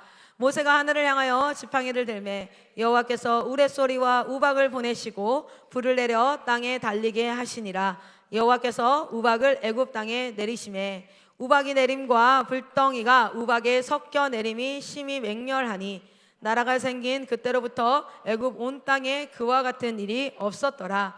우박이 애굽 온 땅에서 사람과 짐승을 막론하고 밭에 있는 모든 것을 쳤으며 우박이 또 밭의 모든 채소를 치고 들의 모든 나무를 꺾었으되 이스라엘 자손들이 있는 그곳 고센 땅에는 우박이 없었더라. 아멘. 아멘. 첫 번째 나팔은 우박과 불덩어리가 같이 떨어지면서 그 불덩어리로 인해서 뭐예요? 3분의 1이 다 타는, 지구상의 3분의 1이 다 타는 그런 문자적인 일들이 일어날 수도 있고, 그러나 이 출애굽 7번째 재앙을 통해서 하시는 하나님의 메시지가 있거든요. 그 메시지가 무엇이냐면 출애굽기 9장 14절 말씀 한번 읽어봅시다. 출애굽기 9장 14절. 하나님은 이때에 무엇을 이야기하고 있습니까? 출애굽기 9장 14절 같이 있습니다. 시작. 내가 이번에는 모든 재앙을 너와 내 신하와 내 백성에게 내려 온 천하에 나와 같은 자가 없음을 내게 알게 하리라. 아멘. 하나님이 뭘 하고 계시냐면 하나님이 누구신가를 끊임없이 알려주는 일을 하세요.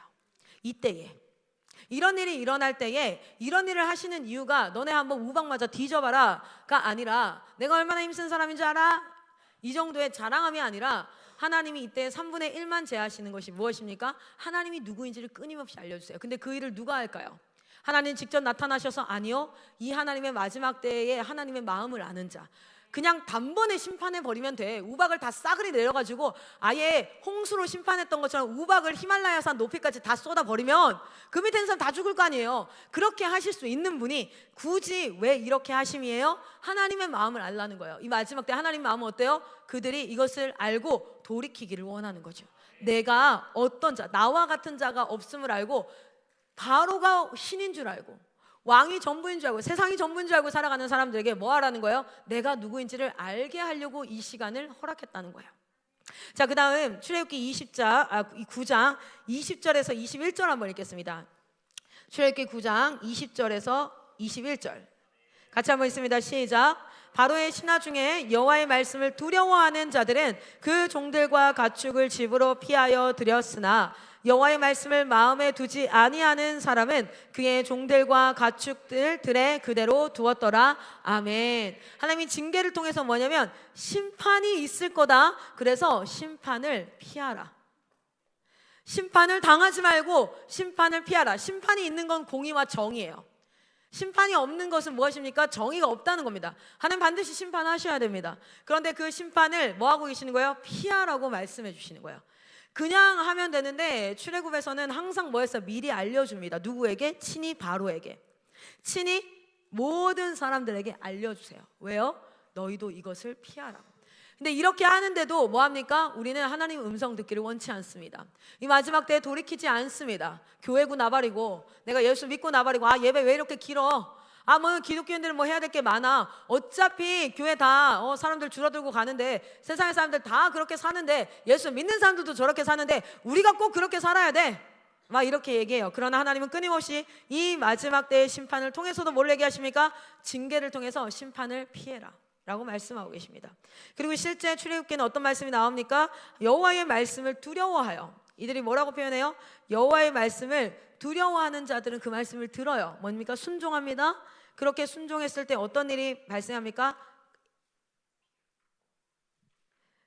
근데 여호와의 말씀을 마음에 두지 아니하는 자, 이렇게 두 부류로 나뉜다는 거예요. 그리고 마지막 하나님께서 이 마지막 심판의 때 무엇이라고 말씀하십니까? 출애굽기 9장 26절 같이 한번 읽겠습니다. 시작. 이스라엘 자손들이 있는 그곳 고센 땅에는 우박이 없었더라. 아멘. 실제로 이 일도 인치심을 받은 자에게는 일어나지 않고 누구에게 일어나요? 인치심을 받지 않은 자들에게 일어나죠. 그래서 이들에게도 우박이 없었더라.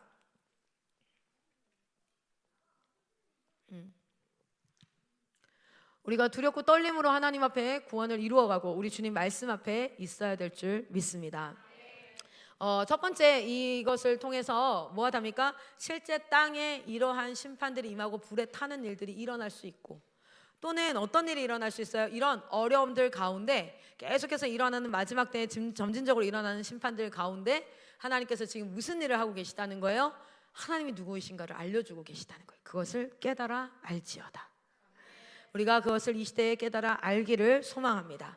그리고 우리가 심판을 피하기를 원하시는 하나님은 악인이라도 죽임당하는 것을 원치 아니하신다고 에스겔서에 말씀하고 있습니다. 그래서 그 악인들을 위해서 왔다 그러죠. 제가 아시는 한 변호사님이 있어요. 변호사님이 이제 그때 광주 재판하고 올라오다가 막 이런저런 얘기를 막 이렇게 하다가 제가 이제 두 번을 한번 차로 모셔다 드린 적이 있어가지고 올라오는데 이런 얘기를 해요. 제가 근데 변호사라는 직업은 참 멋진 것 같아요. 제가 이런 얘기를 했어요. 참 좋은 직업인 것 같다. 그랬더니 그 변호사님이 저를 탁 쳐다보더니 진짜 별로라고, 진짜 최악이라고. 그래서 자기가 변호사 일을 하다가 한 4, 5년을 일을 안 하고 나는 더 이상 변호사 일을 하고 싶지 않다. 그래서 군대에도 변호사들이 필요하대요. 거기에 지원을 해서 들어갔대요. 근데 이제 거기서 이제 결국 나오게 됐지만, 근데 왜 최악이냐라고 물어봤더니 이렇게 얘기하더라고요.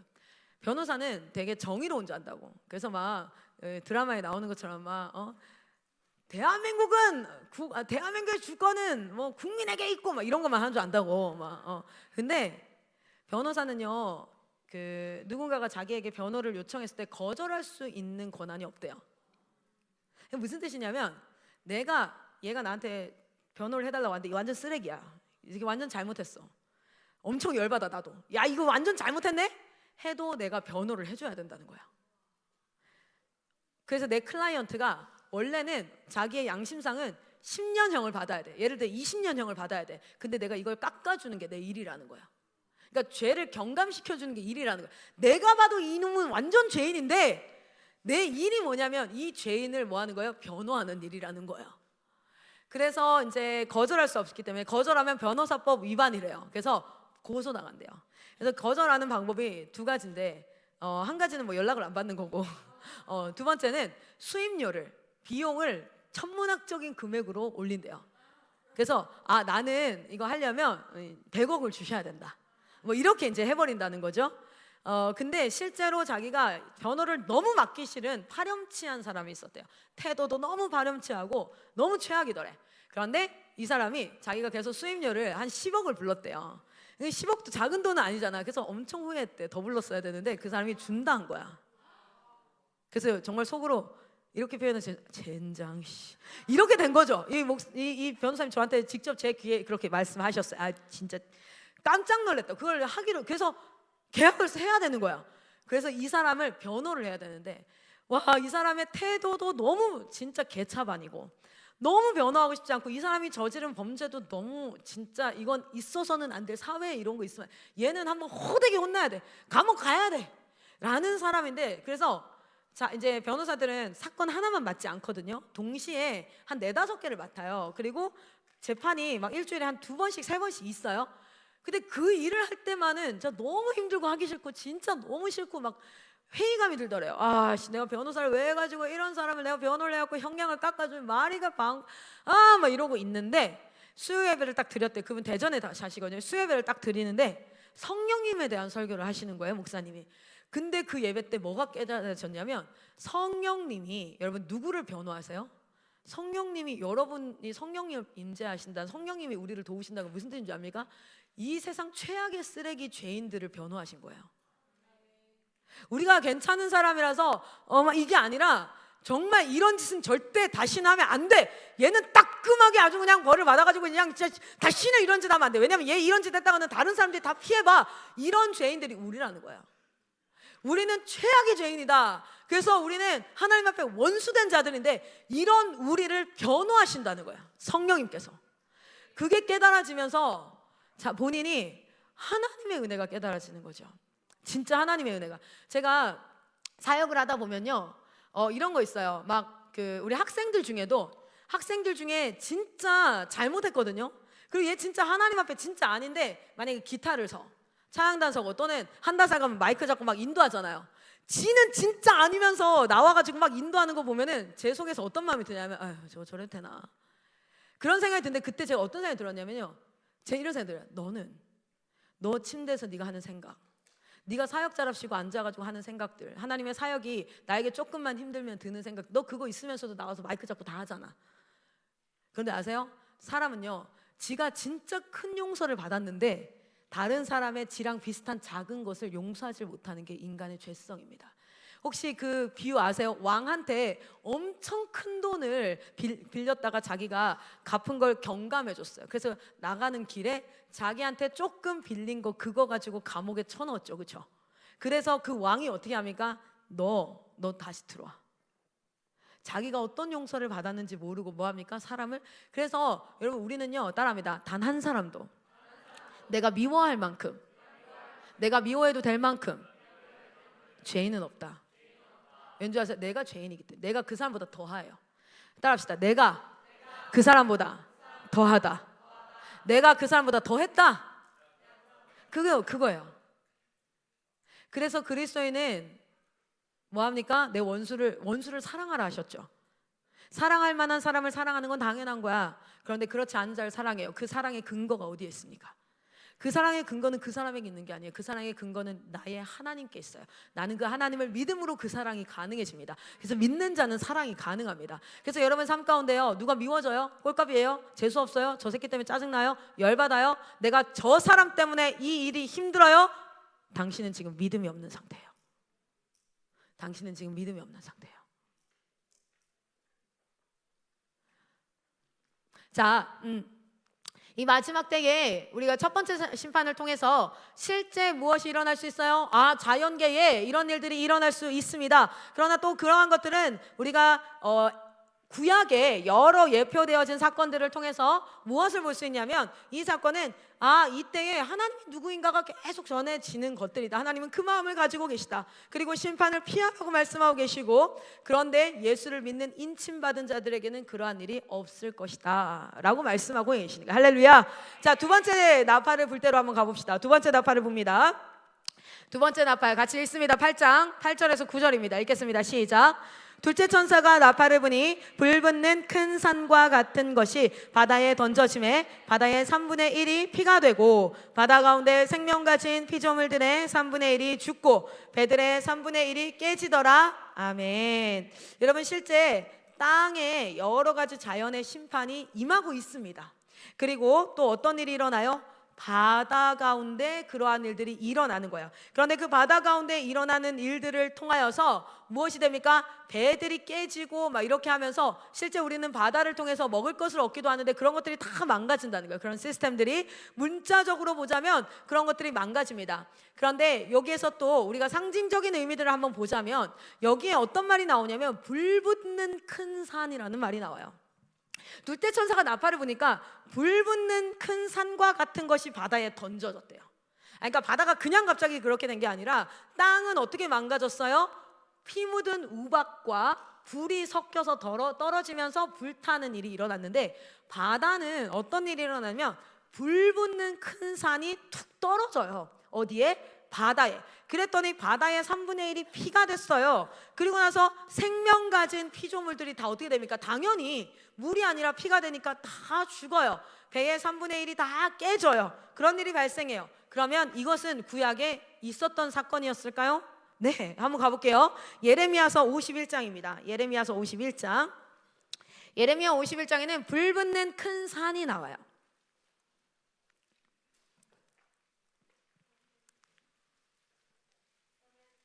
그래서 성경을 자기 나이만큼 1독을, 2독을, 3독을 해서 17독, 20독을 해보면요, 요한계시록 읽다 보면 앞에서 나왔던 게 이거 같은데? 이건데? 라고 겹쳐지기 시작해요. 자, 예레미야서 51장 25절에서 27절 한번 보겠습니다. 같이 한번 읽겠습니다.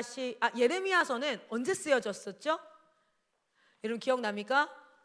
포로기 때 쓰여졌어요. 포로기와 포로 귀환이 있잖아요. 몇 번째? 지금 이스라엘이 세 번째인가 두 번째, 정확히 기억이 안 나네. 두세 번째 잡혀가요. 한 번에 다 가는 게 아니라 첫 번째 잡혀가죠, 두 번째 잡혀가죠, 아마 세 번째인 것 같은데, 세 번째 잡혀갈 그 당시에 예루살렘에서 있는 예레미야에게 임한 말씀이에요. 이때 누구 때문에 포로가 됐죠? 그때 당시 나라가 누구일까요? 바벨론입니다. 바벨론한테 망하는 이때예요. 자, 한번 읽어봅시다. 예레미야 51장 25에서 27절 시작. 여호와의 말씀이니라. 온 세계를 멸하는 멸망의 사나, 보라, 나는 네 원수라. 나의 손을 내 위에 펴서 너를 바위에서 굴리고 너로 불탄 산이 되게 할 것이니, 사람이 내게서 진 모퉁이 돌이나 기초돌을 취하지 아니할 것이요 너는 영원히 황무지가 될 것이니라. 여호와의 말씀이니라. 땅에 깃발을 세우며 나라들 가운데 나팔을 불어서 나라들을 동원시켜 그를 치며 아라닷과 민니와 아스크나스 나라를 불러 모아 그를 치며 사무관을 세우고 그를 치되 극성스러운 메뚜기 같이 그 말들을 몰아오게 하라. 아멘. 여러분, 실제 우리가 나팔 불고 나면 다섯 번째 나팔이 뭐냐면 메뚜기 떼가 나와요. 메뚜기 떼가 나오거든요. 자, 여기 보면은 여기에 뭐가 있냐면 불타는 산에 대한 이야기가 나옵니다. 불타는 산에 대해서 이렇게 나오는데, 이것은 이 당시에 어떤 의미의 말씀이었냐면 요 말씀이었어요. 바벨론이 너무 건재한 거야. 바벨론이 너무 힘이 좋아. 바벨론이 망하지 않을 것 같아. 그리고 거기에서 포로가 된 이스라엘 백성들은 어떤 상태예요? 포로가 되어서 질질 끌려가. 나의 집도 없고 시키는 일을 하면서 그렇게 살아야 돼. 그래서 너무 잘 나가고 잘 사는 사람들이 있는데 하나님을 믿는 하나님의 백성이라는 사람들은 다 노예받고 다 멸시받고 이런 상황이에요. 그때 하나님께서 예레미야를 통해서 그들에게 뭐라고 말씀하시냐면 이렇게 말씀하십니다. 이 바벨론이 뭐가 될 거다? 불붙는 산이 될 거다. 이 바벨론이 불탄 산이 될 거다. 그리고 나서 뭐합니까? 여기는 황무지가 될 것이다. 그리고 나서 땅에 깃발을 세우고 나라 가운데 나팔을 불어서 나라를 다 동원시켜서 어떻게 할 것이다? 메뚜기를 몰아오고 마해서 이것들을 다 멸망시킬 거다. 이 말씀의 핵심은 뭐냐면 너가 봤을 때에 진짜 대단한 것 같은 그 나라의 권세는 완전히 무너질 것이다. 그것을 내가 할 것이다 라고 말씀하세요. 여러분, 이 불탄산에 대한 이미지는요, 이스라엘 백성들이, 우리에게는 그냥 그런가 보다 이럴 수 있는데 이스라엘 백성들에게는요, 그 불탄산의 이미지는 무엇을 나타내냐면 바벨론이라는 망하지 않을 것 같던 나라가 하나님 앞에 완전히 망하는 걸 역사로 경험한 이스라엘 백성들에게 불탄산은 바벨론을 의미해요. 그래서 그것은 무엇을 하냐면 지금 로마라는 나라가 우리를 엄청나게 압제하고 있고 우리가 완전 고통당하고 있지만 이 로마도 무엇이 될 것이다? 불탄 산이 될 것이다 라는 건 무엇을 의미하냐면 네가 보고 있는 영원할 것 같은 그 세상의 권세와 능력과 힘과 물질과 돈과 이 모든 것들이 뭐 할 것이다? 다 망할 것이다. 내가 하나님이다. 할렐루야. 우리가 이 땅 가운데 쫄지 않고 두려워하지 않고 부러워하지 않고 살아갈 수 있는 이유는 하나님이 나의 하나님 되심인 줄 믿습니다. 하나님은 반드시 그 일들을 이루시는 줄 믿습니다. 그리고 예레미야서 51장 35절에 이렇게 얘기합니다. 내가 받은 폭행과 내 육체에 대한 학대가, 내가 포로로 이런 것들을 당해요. 그런데 이것이 바벨론에 돌아가기를 원한다고 시온의 주민들이 말할 것이다. 그리고 내 피 흘린 죄가 갈대아 주민에게 돌아가기를 원한다고 예루살렘이 말하리라. 이 말씀이 어떤 말씀이냐면 내가 이 세상의 권세와 왕좌에 의해서 받았던 핍박들, 무엇 때문에? 예수님을 따른다는 것 때문에, 이스라엘 백성이기 때문에 받았던 모든 핍박들이 마지막 때는 누구에게 돌아가기를 원합니다? 하나님 그것을 주었던 자들에게 돌아가기를 원합니다 라고 말하리라는 건 결국 뭡니까? 기도하는 거예요. 이스라엘 백성, 에스겔에서도 뭐라고 얘기합니까? 내가 그런 일을 다 할 건데 너희는 기도하여야 하리라. 그래서 이때 우리 그리스도인들이 해야 될 일들은 무엇이었습니까? 그 당시에 압제받고 이런 것들을 내 안에서 원수 갚는 것은 누구에게 있다요? 하나님께 있으니. 원수 갚는 것은 하나님께 있으니 우리가 해야 될 것은 뭡니까? 주 예수여 속히 오시옵소서. 그리고 마지막 때에 주님이 하고 싶은 일, 내 원수 갚는 일에 발빠른 것이 아니라, 내 감정에 빠져있고 내 원수 갚는 것에 발빠른 것이 아니라 나는 무엇을 하고 있는 거예요? 우리 주님이 지금 진짜 하고 계신 일이 뭡니까? 이 마지막 징계를 통하여서 여호와께 돌아오라. 그 일 앞에 자신을 쓰는 자가 지혜로운 자예요. 그 일 앞에 자신을 쓰는 자가 하나님 앞에 지혜로운 자들이에요. 할렐루야. 그래서 여기 보면 예레미야서에서도 뭐라고 얘기합니까? 너희는 그렇게 말하리라. 이 일이 반드시 일어날 거야. 70년 뒤에 돌아올 거예요. 그런데도 뭐하라 그래요? 기도하라 그래요. 아니면 70년 뒤에 돌아올 건데 왜 기도하라 그래? 어차피 하나님 말씀한 대로 언약대로 다 될 거라면 왜 기도하라는 거야? 여러분 그렇지 않아요? 반드시 다 이루어질 일들인데 하나님은 하나님 뜻대로 다 하실 텐데 왜 기도하라는 거예요? 첫 번째, 그 기도를 통해서 하나님이 누구이신지를 우리가 알게 될 것입니다. 그 말씀을 진짜 지키시는 분이라는 것을 우리가 알게 될 것입니다. 그리고 여러분 그 일들이 일어나기까지 일어날 수 없는 상황과 환경 가운데 우리가 뭐예요? 흘러 떠내려갈 수 있어요. 우리의 믿음이 흘러 떠내려갈 수 있어요. 그러니 하나님 우리를 뭐라 그래요? 기도하라 라고 말씀하시는 거예요. 여러분이 사역의 현장에 있으면서 하나님의 교회 안에 있으면서도 세상에 흘러 떠내려갈 수 있습니다.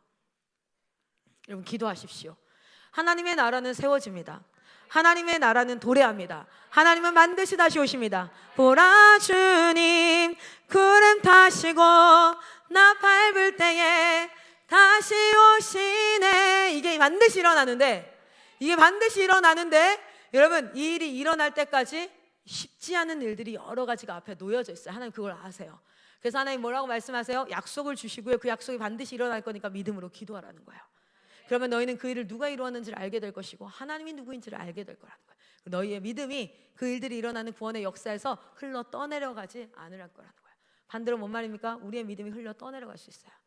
내 감정에, 내 원수 갚는 것에 빠져서, 내가 억울한 것에 빠져서, 내가 힘든 것에 빠져서 우리는 그 하나님의 경륜에 동참하지 못한 채 살아갈 수 있는 존재들이에요. 자, 여러분 한번 보겠습니다. 여기 둘째 천사가 나팔을 불었을 때에 실제로 요 이야기가 어디에 또 나옵니까? 여기 왜 안 썼죠? 이 다음번에 있나요? 여기 있군요. 자, 봅시다. 여기 어떤 이야기가 나옵니까? 9장에 바다의 생명같이, 뭐가요? 바다가 뭐가 됐어요? 피가 되었어요. 그래서 바다 가운데 생명 가진 피조물들이 다 죽었다라는 이야기가 나와요. 자, 거기 보시면 출애굽기 한번 말씀 보겠습니다. 출애굽기 7장 한번 봅시다. 출애굽기 7장. 출애굽기 7장.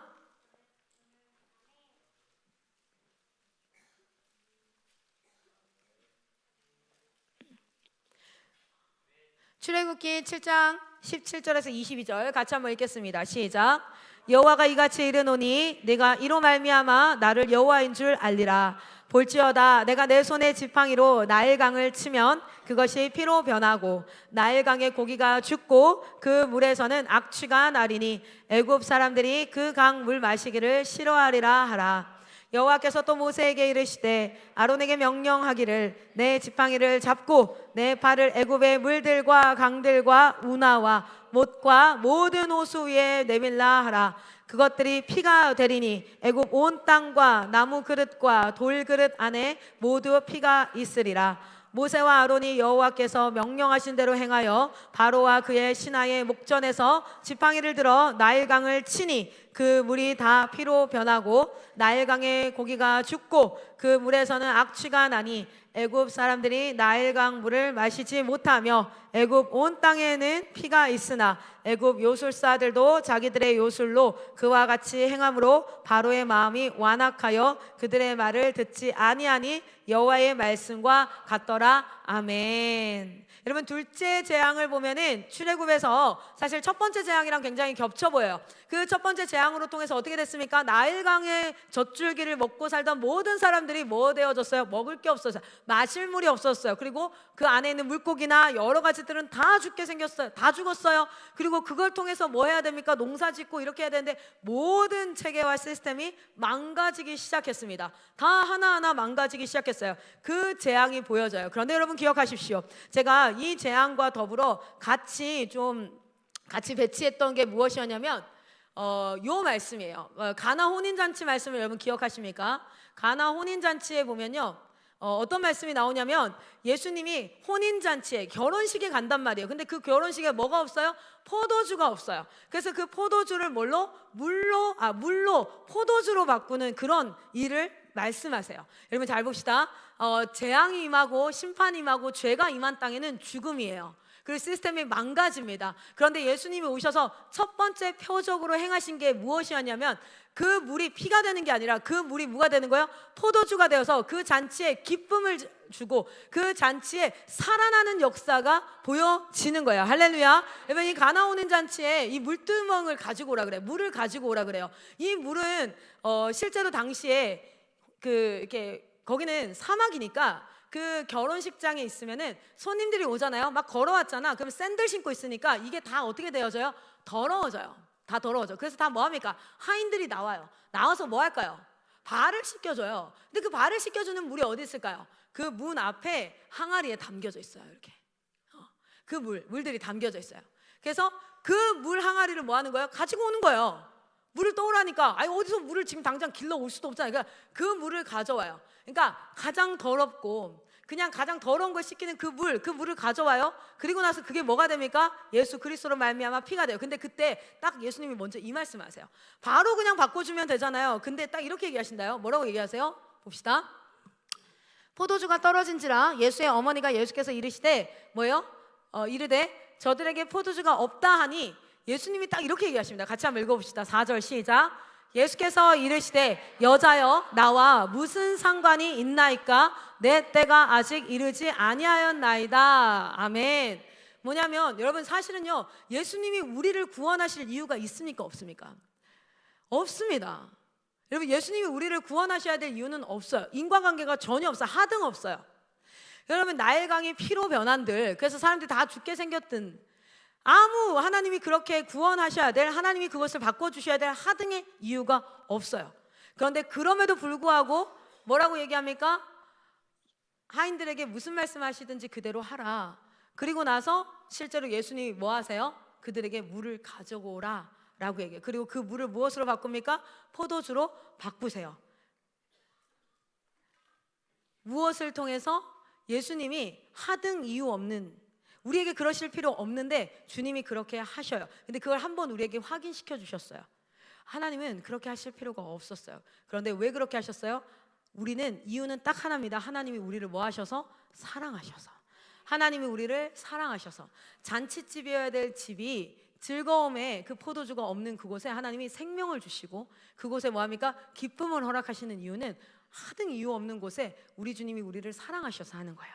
여러분 이 심판이 일어나는 이 마지막 때에 그리스도인들과 그리고 심판의 그 죄인들에게, 그 심판을 받는 죄인들에게 하나님이 도움을 주셔야 될 이유는 하등 없어요. 그러나 예수가 십자가의 죽으심으로 말미암아 뭐 하십니까? 그 피로 변하여 살 수 없는 그 땅에 무엇 하시는 거예요? 하나님께서 생명으로 임하셔서 이 땅에 우리에게 구원을 허락하시는 줄 믿습니다. 여러분 지금 이 마지막 때에 여러분이 많은 어려움과 고통과 이런 것들을 당할 때에 그때 누가 필요합니까? 예수의 이름이 필요한 줄 믿습니다. 여러분 이번 주에도 예수가 여러분을 구원하는 역사가 있기를 소망합니다. 여러분의 무지함 속에서 여러분을 구원하고, 여러분의 감정 속에서 여러분을 구원하고, 여러분의 수많은 관계의 막힘 속에서 여러분을 구원하고, 그래서 내 원수 갚는 것이 아니라 하나님의 일에 집중하여 달려갈 때에 우리 하나님께서 내 원수 갚는 것은 하나님이 하실 줄 믿습니다. 그래서 하나님과 동행하시기를 소망합니다. 이 말씀은 꼭 여러분과 대조해서 이렇게 보여주고 싶었어요. 자, 우리 한번 가봅시다. 그 다음 여러분 세 번째 나팔입니다. 세 번째 나팔을 불 때, 첫 번째 나팔을 불 때에는 땅에 재앙이 임했어요. 그리고 두 번째 나팔을 불 때에는 바다에 재앙이 임했어요. 세 번째 나팔을 불 때 한번 봅시다. 세 번째 나팔을 불 때 읽겠습니다. 10절에서 11절입니다. 시작. 셋째 천사가 나팔을 부니 횃불같이 타는 큰 별이 하늘에서 떨어져 강들의 3분의 1과 여러 물샘에 떨어지니 이 별 이름을 쓴 쑥이라. 물의 3분의 1이 쓴 쑥이 되매 그 물이 쓴 물이 되므로 많은 사람이 죽더라. 아멘. 이때는 뭡니까? 육지 내에 있는 물, 그러니까 우리가 먹고 마시는 그런 물. 그래서 여기 이제 같이 묶어서 물, 땅과 물과 여기에 임합니다. 여기에 무엇이요? 하늘에 큰 별이 떨어지니까 그곳에 쓴 쑥이, 그 이름이, 그 별의 이름이 쓴 쑥이고 그 쓴 쑥이 들어가니까 물이 쓴물이 되어서 사람들이 죽더라. 아, 그러면 실제 땅에 어떤 재앙이 임할 것이고 바다와 물에, 그러니까 환경오염으로 보자면 우리가 먹고 마실 물들이 줄어서 우리는 먹을 수 없게 될 수 있겠구나. 그리고 살 수 있는 땅이 없어지고 사막화가 되어지고 메말라가고 그런 일들이 있겠구나. 실제로 어떤 분들은 이 말씀을 이걸로 해석합니다. 지금 전 세계가 사막화가 진행되고 있어요. 사막이 점차 넓어지고 있어요. 이게 3분의 1 뭘로? 불타는 땅이 이렇게 나타나는 건 아닐까라고 얘기하기도 합니다. 그리고 실제 바다나 육지에 뭐가 있어요? 지금 환경오염이 엄청나게 심하게 진행되어지고 방사능, 이번에 이제 그 원자력 발전소에서 했던 방사능 핵 폐기물을 어디에다가 방출했죠? 뭐 바다에다가 방출을 한다든지 뭐 이런 것들, 또는 유조선들이 뭐 합니까? 다니다가 기름이 거기에 뭐예요? 다 이렇게 유조선이 뭐예요? 깨져가지고 거기서 막 기름이 들어가. 그러면서 바다가 뭐 될 거다? 오염이 되고 망가지고 그 결과로 인하여서 어떻게 됩니까? 인간이 고통받게 될 거고, 이런 것들로 해석을 하시는 분들도 있고, 또 실제로 이 큰 별에 대한 이야기와 쓴 쑥에 대한 이야기가 구약에 몇 차례 나와요. 쓴 쑥에 대해서 이 시대에 대해서 한번 봅시다. 바벨론의 멸망에 대해서 보면요, 이사야서 14장입니다. 이사야서 14장, 여기다 한번 요 앞으로 말씀으로 여기로 한번 볼게요. 이사야서 14장 같이 한번 읽겠습니다. 12절에서 15절까지 시작. 너 아침의 아들 계명성이여, 어찌 그리 하늘에서 떨어졌으며 너 열국을 엎은 자여, 어찌 그리 땅에 찍혔는고. 내가 내 마음에 이르기를 내가 하늘에 올라 하나님의 뭇별 위에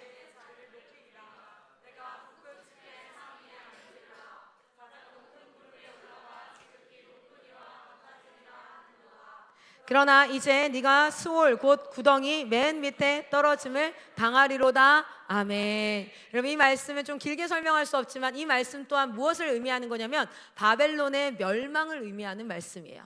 바벨론의 멸망. 그래서 큰 별이 하늘에서 떨어졌다라는 것은 결국 로마가 멸망할 거라는 것을 계속해서 말해주시는 것이다 라고 해석을 하기도 하는데, 그런데 그 다음으로 또 한 번 보면요, 쓴쑥에 대한 이야기야. 그 떨어진 별의 이름이 쓴쑥이래요.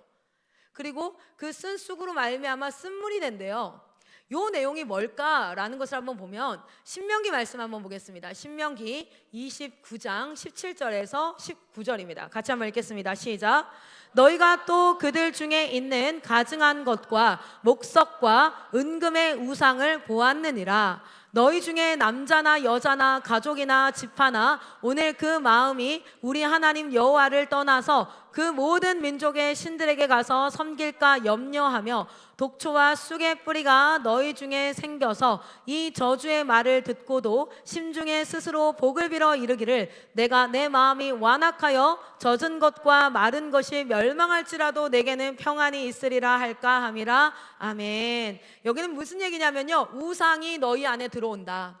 우상이 너희 안에 들어오는 것이 마치 독초와 쑥의 뿌리가 너희 안에 생기는 것과 같다라고 얘기하는 거예요. 뭐냐면 그 마실 수 있는 물들 가운데 큰 별이 떨어져서 쓴 쑥이 떨어지는데, 그것은 무엇이냐면 이 땅의 마지막 때에 살아가는 사람들에게 뭐가요? 우상 숭배가 무엇을 위해서? 내 삶에 내가 주인 되고 내가 원하는 일이 일어나기 위해서 그것이 떨어지는데, 실제로 그리스도인들이 모여있는 그 교회 안에서도 뭐예요? 쓴 쑥이 있는 것, 그것을 경계해야 될 때가 언제이다? 마지막 때이다 라는 말씀을 하는 것으로 해석하시는 분들이 있어요. 구약에는 쓴쑥에 대한 이야기가 이렇게 나옵니다. 그래서 여기 첫 번째 쓴쑥은요, 우상 숭배가 팽배해지는, 근데 이게 단순히 막 뭐 금송아지 만들고 이런 우상 숭배가 아니라 우리 안에 심령에 내 안에 일어났으면 하는 일들을 갈망하기 위해서 하는 행위들, 또는 내 안에 일어나지 않았으면 좋겠는 일들을 일어나지 않게 하기 위해서 내가 하는 그 모든 행위들, 그것들을 가지고, 그래서 우리가 돈을 버는 이유가 뭐예요? 선택권이에요. 돈이 많으면 내가 원하는 것들을 할 수 있으니까, 돈이 많으면 내가 원하지 않는 것들은 안 해도 되니까, 그래서 돈을 벌고자 하는 거예요. 왜 예뻐지고 싶어요? 왜 연예인이 되고 싶어요? 왜 사람들이 높은 자리에 가고 싶어요? 왜 권력을 가지고 싶어요? 내가 원하는 걸 하고 싶어서요. 반대로는 내가 원하지 않는 건 안 하고 싶어서. 하나님이 시키면 원하지 않는 것이라도 해낼 수 있는 믿음의 사람들이 일어나기를 소망합니다. 그런데 이 쓴쑥이 우리 안에 생겨서 쓴물이 된다는 거예요, 이 마지막 때에는. 자, 그 다음 우리 아모스 말씀 한번 보겠습니다. 같이 한번 읽습니다. 아모스 6장 12절에서 14절입니다. 시작. 말들이 어찌 바위에서 달리겠으며 소가 어찌 거기서 밭 갈겠느냐. 그런데 너희는 정의를 쓸개로 바꾸며 공의의 열매는 쓴쑥으로 바꾸며 허무한 것을 기뻐하며 이르기를 우리는 우리의 힘으로 뿔들을 취하지 아니하였느냐 하는도다. 만군의 하나님 여호와의 말씀이니라. 이스라엘 족속아, 내가 한 나라를 일으켜 너희를 치리니 그들이 하맛 어귀에서부터 아라바 시내까지 너희를 학대하리라 하셨느니라. 아멘. 정의와 공의를 뭘로요? 쓴쑥으로 바꾼다라고 합니다. 정의와 공의를. 그리고 나서는 뭐라고 얘기합니까? 허무한 것을 기뻐하면서 이렇게 얘기한대요. 우리 힘으로 이걸 다 취한 거잖아. 우리가 했잖아 라고 얘기하는 거예요. 정의와 공의를 쓴쑥으로 바꾸면서 우리의 힘으로 했잖아. 이 마지막 때 이 쓴쑥은 어떤 역할을 합니까? 자기 열심. 우리의 힘으로 내가 뭔가를, 그래서 우리가 사역을 할 때도 내가 어떤 실력이 있어야 될 거고 내가 뭔가를 해야 될 것 같고, 그래서 우리가 신앙생활 하는 것도 매 순간을 성령의 힘을 입어서 살아가는 게 아니라 내가 훈련 열심히 받아서 내가 의로운 사람이 되면 내가 성화를 이룬 것 같아요. 내 훈련 열심히 받아서 내가 리니지에서, 내가 여기서 또는 교회에서 훈련 열심히 받아서 어떤 일들을 내가 해 나가야 될 거라고 착각하는 거야. 그런데 훈련 열심히 받고 말씀 열심히 읽고 나가서 자빠지면 뭐예요? 내 훈련이 부족했나 봐 이래요. 틀렸어요. 여러분, 우리는요 훈련을 열심히 받고 이제 출발해야 될 사람들이 아니라 그냥 하나님 앞에 하나님을 매일 찾는 게 훈련이에요. 하나님을 매일 부르는 게 훈련이에요. 그 매일 불러서 매일 하나님께서 내 삶 가운데 역사하시는 것, 그것이 성화예요. 성화는 내가 훈련 잘 받아서 내가 괜찮은 삶을 이제 혼자 출발해서 살아가면서 하나님은 저 멀리 떨어져서 나한테 박수 치는 거야. 잘한다. 아유 멋진 크리스찬이야. 아주 성화를 이루었어. 하나님은 저 멀리서 나를 박수 치고 있고 나는 훈련 열심히 받았으니까 주님 보세요, 저 열심히 잘 가고 있죠. 내 힘으로 막 가는 거, 그거라고 착각하게 만드는 게 사단이 오늘날 크리스찬들에게, 특별히 열심 있는 크리스찬들에게 하는 이간질이에요. 훈련 열심히 봐도 아무 소용없어요. 그런데 그 훈련의 개념은 그럼 나 훈련 안 받아야겠다가 아니라 말씀 읽는 훈련이에요. 그게 뭡니까? 하나님을 부르는 거잖아요. 내 자리로 기도하는 훈련이에요. 하나님을 내 삶으로 모시는 거잖아요. 그렇죠? 할렐루야. 내가 순종해야 되는 순종 안 돼요. 그 하나님을 부르는 거예요. 그게 성화예요. 성화는 내가 거룩해지는 게 아니라 거룩하신 하나님이 내 가까이 오시는 게 성화예요. 진짜 착각하면 안 돼요. 내가 거룩해지는 게 성화라고 착각해요. 그러니까 저 사람을 뭐 할 수 있어요? 얘는 거룩하지가 않아. 얘는 왜 이래? 여러분 아세요? 우리는 거룩하지 않아요. 우리는 더러워요. 우리는 그런데 거룩하신 주님 우리 가까이 오시는 거예요. 그래서 저 사람이 더러워서 열받아야 되는 게 아니라 왜 저러지가 아니라 저런 모습을 보면 성령님이 좀 가까이 오셔야 되는데 라고 안타까워야 되는 거예요. 그래서 성령님을 내가 대신 불러주잖아요. 성령님 저기 살면 좀 진짜 관여하셔야 될 것 같은데, 주님 가까이 오셔야 될 것 같은데, 그게 중보기도잖아요. 저 사람이 완벽해져야 되는 게 아니라고요. 우리 주변에 우리 훈련을 받고 리뉴젠들이 완벽해져야 되는 게 아니라 성령님을 부를 줄 알아야 돼요. 할렐루야. 그런데 마지막 때에 어떤 일이 일어난다고요? 쓴쑥이 뭐라고 얘기해요? 우리의 힘으로 이걸 다 취했잖아. 내가 했잖아. 뭐요? 자기 열심, 자기의. 자, 그리고 마지막으로 한번 봅시다. 예레미야서에서 쓴쑥을 뭐라고 얘기하는지 한번 봅시다. 시작. 지혜가 있어서 이 일을 깨달을 만한 자가 누구며 여호와의 입의 말씀을 받아서 선포할 자가 누구인고 이 땅이 어찌하여 멸망하여 광야같이 불타서 지나가는 자가 없게 되었느냐. 여호와께서 말씀하시되 이는 그들이 내가 그들의 앞에 세운 나의 율법을 버리고 내 목소리를 순종하지 아니하며 그대로 행하지 아니하고 그 마음의 완악함을 따라 그 조상들이 자기에게 가르친 바알들을 따랐음이라. 그러므로 만군의 여호와 이스라엘의 하나님께서 이와 같이 말씀하시리라. 보라, 내가 그들 곧 이 백성에게 쑥을 먹이며 독한 물을 마시게 하고. 아멘. 아멘. 여러분, 딱 한마디로 표현하면 뭐겠어요? 불순종이에요. 불순종. 완악한 불순종. 완악한 불순종, 하나님의 목소리를 순종하지 아니함. 그래서 이것은 이렇게 쓰고 싶습니다. 완악한, 꼭 쓰고 싶네요. 불순종. 구약에서 쓴 쑥은, 이스라엘 백성들은 구약에 아주 능통한 자들이죠. 그러니까 이 요한계시록을 통하여서 보지 못했던 것들을 보여주신 거를 말할 때에 요한은 뭘 사용합니까? 구약의 이야기를 사용해요. 그런데 그들에게 쓴 쑥은요, 우리는 쓴 쑥 하면은 쑥떡밖에 생각 안 나는데, 근데 그들에게 쓴 쑥은 이게 생각이 난다고요. 할렐루야. 그런데 제가 이걸 경험했어요. 제가 말씀 열심히 읽는다고 나 자신에게 엄청 칭찬하고 열심히 읽는데요, 제가 요한계시록을 읽는데 쓴 쑥이 생각이 나더라고요. 거기였던 것 같은데, 이런 느낌이겠구나 이스라엘 백성들이. 이런 생각이 들었어요. 구약을 아는 자들이 이걸 읽으니까 이거 어디서 봤던 건데? 가 되더라고요. 여러분, 구약에서 쓴 쑥은 이 세 가지를 대표적으로 의미합니다. 우상 숭배하는, 하나님을 왕으로 모시지 않고 다른 것을 따르는 자들의 삶 가운데 뭐예요? 쓴물, 이게 쓴 쑥이 있다. 그 안에, 그 하나님의 백성 안에 쓴 쑥이 있다. 쓴 쑥을 던졌다. 쓴 쑥이 물에 던져졌다. 이렇게 표현을 해요. 그래서 그 물이 써졌다. 우리의 삶이 써졌다라고 표현하는데, 우상 숭배 그리고 자기의, 자기 열심, 이것을 쓴 쑥이라, 우리 안에 있는 쓴 쑥.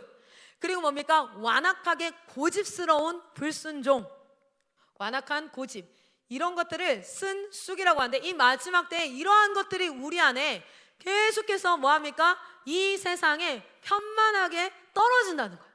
그래서 그것을 안에 가지고 있는 사람들, 그 사람들이 살아가는 세상 자체가 무엇입니까? 지옥인 거예요.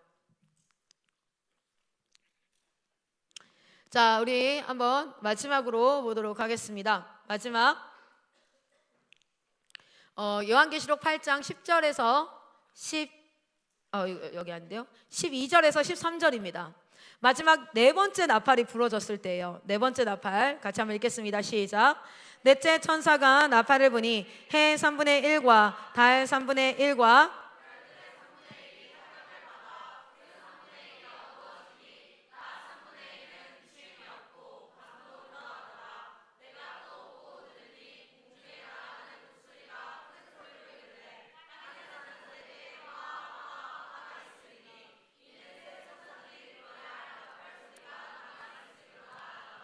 아멘. 그러니까 해와 달과 이런 것들이 가리워지면서 여기 흑암이 임합니다.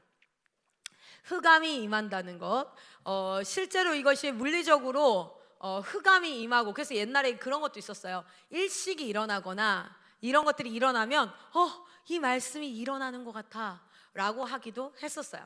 이게 물리적으로 일어날 때는 실제 조도가 떨어지고 우리는 흑암이 임할 거예요. 근데 그 흑암은 실제 출애굽에서 나왔던 몇 번째 재앙입니까? 9번째 재앙에 흑암의 재앙이 임해요. 근데 그때에는 더듬을 만한 흑암이다 라고 표현을 해요. 이렇게 더듬어서 이렇게 봐야 될 만한 흑암이다 라고 표현을 하는데, 이 마지막 때가 실제로 빛이 어두워지고 천체들이 망가지고 하는 그런 때가 임할 것에 대한 것도 생각해 볼 수 있고, 또 한편으로는 출애굽의 아홉 번째 재앙, 흑암의 재앙을 본다면 우리가 이 시대가 눈이 어두워진 시대, 그래서 보이지 않는 시대, 보이지 않으니까 육체적인 본능에만 의존할 수밖에 없는 어두운 산에, 진짜 깜깜한 산에 들어가면요, 얼마나 눈이 안 보이면 사람은요 청각이 엄청 민감해져요.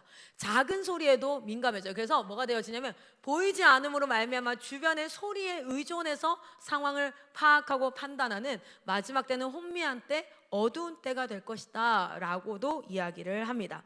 그것을 잠언에서 보면은 이렇게 표현을 하죠. 잠언 말씀 한번 읽어보세요. 앞에 볼게요. 잠언 말씀에서는 이렇게 표현합니다. 1장 20에서 25절 시작. 지혜가 길거리에서 부르며 광장의 소리를 높이며 시끄러운 길목에서 소리를 지르며 성문 어귀와 성중에서 그 소리를 발하여 이르되, 너희 어리석은 자들아 어리석음을 좋아하며 거만한 자들은 거만을 기뻐하며 미련한 자들은 지식을 미워하니 어느 때까지 하겠느냐. 나의 책망을 듣고 돌이키라. 보라, 내가 나의 영을 너희에게 부어주며 내 말을 너희에게 보이리라. 내가 불렀으나 너희가 듣기 싫어하였고 내가 손을 폈으나 돌아보는 자가 없었고 도리어 나의 모든 교훈을 멸시하며 나의 책망을 받지 아니하였은즉. 아멘. 이것을 흑암의 때, 어둠의 때라고 표현하거든요. 사실 잠언은 지혜의 책이기도 하지만 또 뭐라고 얘기합니까? 복음의 소리를 지혜의 소리라고 얘기하고, 그 복음의 소리에 반대하는 자를 어리석은 자라고 이렇게 표현을 하고 있지요. 그래서 잠언의 시작에서 뭐냐면 마지막 때는 온 길거리에서 외치고 하는데 사람들이 듣지 않고 보지 않고 흑암으로 가리워진 이런 때입니다 라고 얘기해요. 그리고는 본인은 뭐라고 얘기합니까? 어리석은 자의 퇴보는 자기를 죽이며 미련한 자의 안일은 자기를 멸망시키려니와 오직 내 말을 듣는 자는 평안히 살며 재앙의 두려움이 없이 안전하리라. 아멘. 이 마지막 때에 흑암이 임할 때 혹시 나에게도 이 심판들이 다 임하나? 여러분, 우리가 기억하십시오. 하나님의 말을 듣는 자는, 하나님의 말씀을 듣는 자는 재앙의 두려움 없이 평안히 산다라고 성경은 말하고 있습니다. 아멘. 그것이 바로 우리가 매주 첫날을 하나님 앞에, 말씀 앞에 서야 하고 매일의 첫 시작을 말씀 앞에 서야 될 이유인 줄 믿습니다. 여러분, 진중에서 성막에서 실제 출애굽했을 때에 뭐합니까? 너희는 아침 저녁으로 제사 드리라 라고 얘기해요. 아침 저녁으로 제사 드리라 하고 나서 뭐라고 얘기합니까? 그 상번제를 드릴 때 내가 거기서 너희를 만날 것이며 내가 거기서 너희에게 말할 것이라 라고 얘기하세요. 여러분, 다니엘 기도의 자리가 하나님을 만나는 자리, 하나님께서 말씀하는 자리가 되기를 소망합니다. 흑암의 공간에서 아무것도 보이지 않고 들리지 않는 이 마지막 때에 하나님의 음성을 듣고 하나님 앞에 하나님의 인도함을 받는 목자 되신 하나님, 여호와는 나의 목자시니 내가 두려움이, 내가 부족함이 없으리로다. 아멘. 그것이 믿어지면 돼요. 그것이 여러분이 눈이 어두워졌을 때, 여러분의 감정이 가득 찼을 때, 여러분이 가장 힘들 때에, 그때 여호와가 나의 목자이심이 믿어지는 축복이 있기를 소망합니다. 그 누구도 여러분을 위로할 수 없습니다. 그 누구도 여러분을 도와줄 수 없습니다. 상담과 멘토, 부모, 리더, 가장 중요한 순간에는 아무도 없어요. 저는 청소년들 이런 애들 많이 봤어요. 우리 엄마 아빠는 내가 정말 필요할 때 없었어요. 근데 얘기해줘요. 다 그래. 다 그래. 아닌데요, 제 친구는 항상 엄마가 도와줬고 엄마가 항상 안 그래. 정말 필요할 때는 아무도 없어요. 그래서 그 순간에는 누구밖에 없어요? 예수 그리스도밖에 없어요. 그런데 부모는, 그리고 사람은 육체이니까 눈 뜨면 보이고 소리로 들리죠. 하나님은 어떻게 보여요? 믿음으로 보여요. 하나님은 믿음으로 들을 수 있어요. 믿음으로 인도함 받을 수 있어요. 마지막 때는 믿음의 때입니다. 그런데 무엇을 믿습니까? 말씀을 믿습니다. 내 앞에선 지도자를 믿는 게 아니에요. 저 지도자가 하는 말이 다 맞아? 아니에요. 그냥 기독교의 시류, 기독교가 가는 방향, 너무 모호해요. 무엇을 믿습니까? 우리는 하나님의 말씀을 믿습니다. 말씀이 이해가 되든 이해가 되지 않든 말씀을 읊조리십시오. 그리고 믿음으로 하나님 앞에 말씀으로 선포하십시오. 그래서 기도의 자리에 나와서 성경책 들고 나와가지고 말씀 기도하십시오. 그리고 그 말씀이 내 귀에 들려질 때, 그 선포된 말씀이 들려질 때 믿음으로 응할 줄 믿습니다. 그리고 여러분, 그 들려진 말씀이 상황과 환경 가운데 분별해요. 감정을 느끼지 않는 게 아닙니다. 때로는 어떤 사람이 미워서 죽을 것 같을 때가 있어요. 그런데 그때에도 말씀이 나를 붙잡습니다. 때로는 이 일을 그만하고 싶어요. 더 이상 손해보고 싶지 않아. 더 이상 고생하고 싶지 않아. 더 이상 이 책임지고 싶지 않아.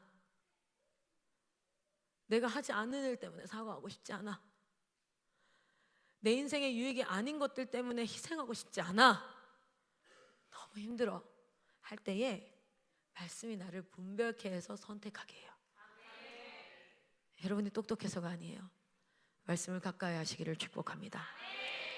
여러분, 우리 아모스 말씀 한 번만 더 봅시다. 아모스 말씀입니다. 같이 한번 읽겠습니다. 시작. 주 여호와의 말씀이니라. 그날에 내가 해를 대낮에 지게 하여 백주의 땅을 캄캄하게 하며 너희 절기를 애통으로, 너희 모든 노래를 애곡으로 변하게 하며 모든 사람에게 굵은 배로 허리를 동이게 하며 모든 머리를 대머리가 되게 하며 독자의 죽음으로 말미암아 애통하듯 하게 하며 결국은 곤고한 날과 같게 하리라. 주 여호와의 말씀이니라. 보라, 날이 이를지라. 내가 기근을 땅에 보내리니 양식이 없어 주림이 아니며 물이 없어 가람이 아니요 여호와의 말씀을 듣지 못한 기갈이라. 아멘. 바다가 피로 변하고 땅이 불로 막 타고, 그리고 결국에는 마실 물도 없지만 그것뿐만 아니라 하늘이 어두워지고 이러한 때가 도래할 텐데, 그리고 지금 도래하고 있는데 실제로 지금 그런 상황인데 충분히 마실 물이 없습니다. 이게 진짜 생수를 사 먹어야 된다라는 말도 있겠지만 실제 물이 없어지고 있고요.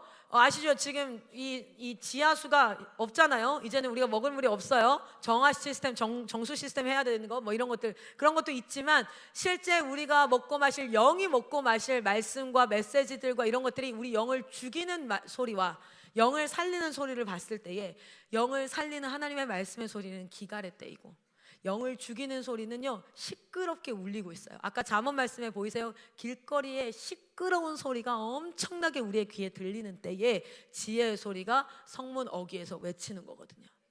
저는 성문 어귀에서 외치는 지혜의 소리가 되기를 소망합니다. 그 수많은 시끄러운 소리 가운데 내 삶이 허비되지 않기를 소망합니다. 그리고 이 어두운 때에 무엇이요? 하나님의 말씀의 빛이 우리를 밝히시는 줄 믿습니다. 우리 찬양단 앞으로 나와 주십시오. 실제로 마지막 때에 막 이런 이야기가 나오고 굵은 배로 허리를 동이고 막 이런 때 애곡하는 때에, 그때에 우리에게는 흑암이 아니라 빛이 있고요. 출애굽할 때 어떤 일이 있었어요? 이스라엘 백성들이 아닌 애굽 땅에는, 고센 땅에는 뭐였어요? 흑암이 임할 때 이스라엘 백성들에게는 흑암이 임하지 않았어요. 우리가 주님 앞에 하나님의 인치심 받은 자들임을 믿으시기를 축복합니다. 그런데 제가 여러분과 마지막으로 이 말씀을 한번 나누고 싶은데, 사도행전에 보면요, 누가 나오냐면 이 사람이 나와요.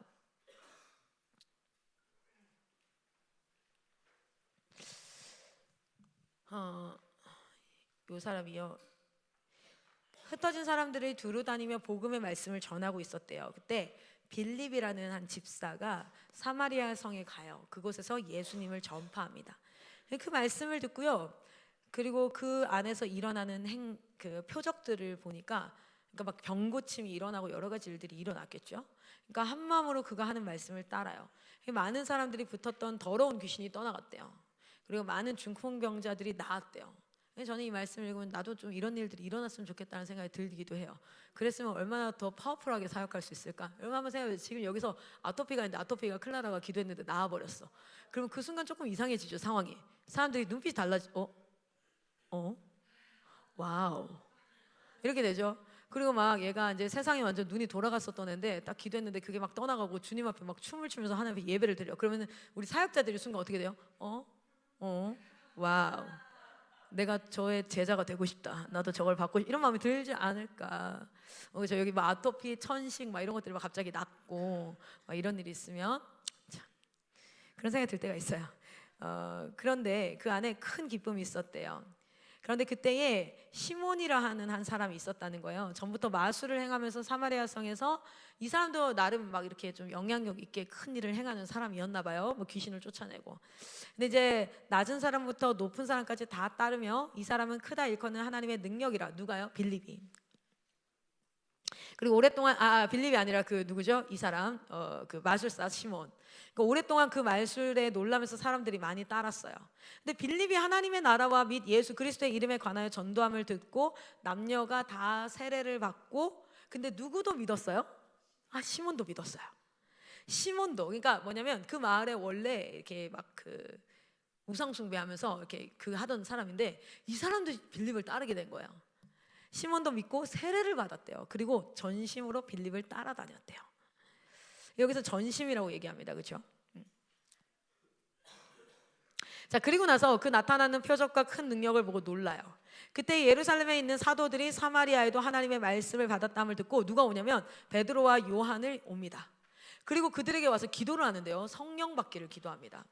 근데 아직까지 한 사람도 성령을 내리신 일이 없고 오직 주 예수의 이름으로 세례만 받았어요. 그러니까 그 두 사도가 뭐 하니까, 안수하니까 성령을 받아요. 자, 이때부터가 중요해요. 이때부터가 중요해요. 이게 베드로와 요한이 와서 이렇게 딱 하니까 성령을 받아요. 와, 그게 뭡니까? 빌립이 능력이 있었던 사람이라서 능력이 나갔던 게 아니라, 빌립이 왜 그런 능력을 행할 수 있었죠? 성령 받았어요. 그런데 빌립은 그 능력으로 돈 벌려고 또는 그 능력으로 나의 자랑을 자랑하려고 아니라 뭐에 했어요? 이 영혼들이 하나님 앞에로 돌아오는 뭐에 대해서, 하나님의 나라와 예수 그리스도에 대해서 말하면서 그 안에 역사가 일어났던 거예요. 그걸 보고 따라왔던 시몬이 성령을 주는 거예요. 누가요? 베드로와 요한이. 빌립은 집사야. 그런데 그 집사 위에 지도자들이 온 거야. 그리고 그들이 성령을 주는 거야. 성령을 받는 거야. 시몬의 진짜 자기 모습이 드러나기 시작해요. 분명 세례 받았어요. 믿는다고 했어요. 근데 어떤 일이 발생하냐면, 시몬이 사도들의 안수로 성령 받은 것을 보고 어떤 일을 합니까? 돈을 들여서 이르되 이 권능을 내게도 주어 누구든지 내가 안수하는 사람은 성령을 받게 하여 주소서라고 합니다.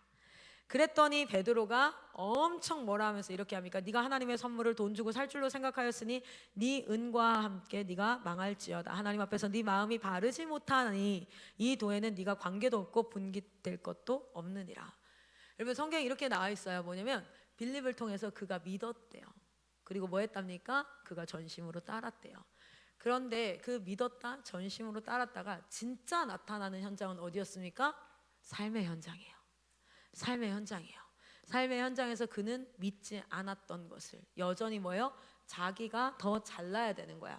자기가 뭐 해야 되는 거예요? 자기가 능력이 있어야 되는 거야. 그래서 그거를 돈 주고라도 사서 내가 가져야겠는 거예요. 여러분, 이 마지막 때의 그리스도인들은 세상에 여러 가지 수많은 일들이 일어납니다. 그 수많은 일들이 일어날 때에 우리가 먼저는 우리의 시선을 거기에 빼앗기지 않고 하나님의 말씀을 볼 수 있어야 되고요. 그런데 우리가 유익이 있어요. 뭐냐면 그 일어나는 수많은 일들을 통해서 우리는 우리 안에 있는 진짜 본심을 확인할 수 있습니다. 우리 안에 있는 진짜 본심을 확인할 수 있어요. 그런데 그 본심을 확인했을 때에 우리에게는 뭐가 있어요?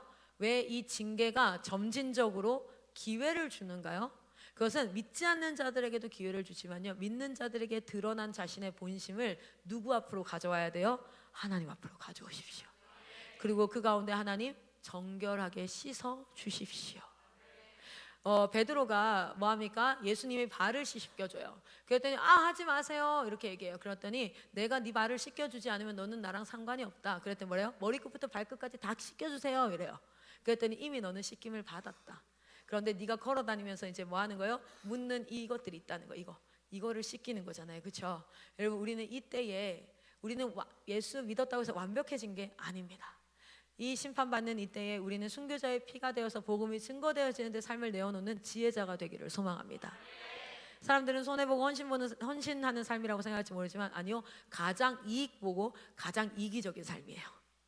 내가 진짜 나를 위한 삶이죠. 왜요? 하나님 나라에 동참되는 것이요. 할렐루야. 그리고 이때에 우리의 안에 있는 본심도 드러나요. 믿는다고 했고 전심으로 따른다고 했어요. 세례받았다고 했습니다. 신앙을 고백했습니다. 그러나 내 안에 본심이 드러납니다. 그 내 안에 본심이 드러날 때 탐욕이 드러나고 자기 힘이 드러나고 자기 능력이 드러나고 우상이 드러나고 완고한 고집이 드러나고 그게 따라합니다. 축복이다. 축복이다. 왜냐면 아직 끝나지 않았으니까요. 끝나지 않았을 때 하나님이 드러나게 하심은 사랑하는 자에게 징계하심인 줄 믿습니다. 열심을 내어 회개하라 하시는 말씀인 줄 믿습니다. 우리가 그렇게 하나님 앞에 나아갈 수 있는 이 일주일의 삶이 또 시작이 되었습니다. 우리에게 주어진 것들을 그렇게 하나님 앞에 나아가기를 소망합니다.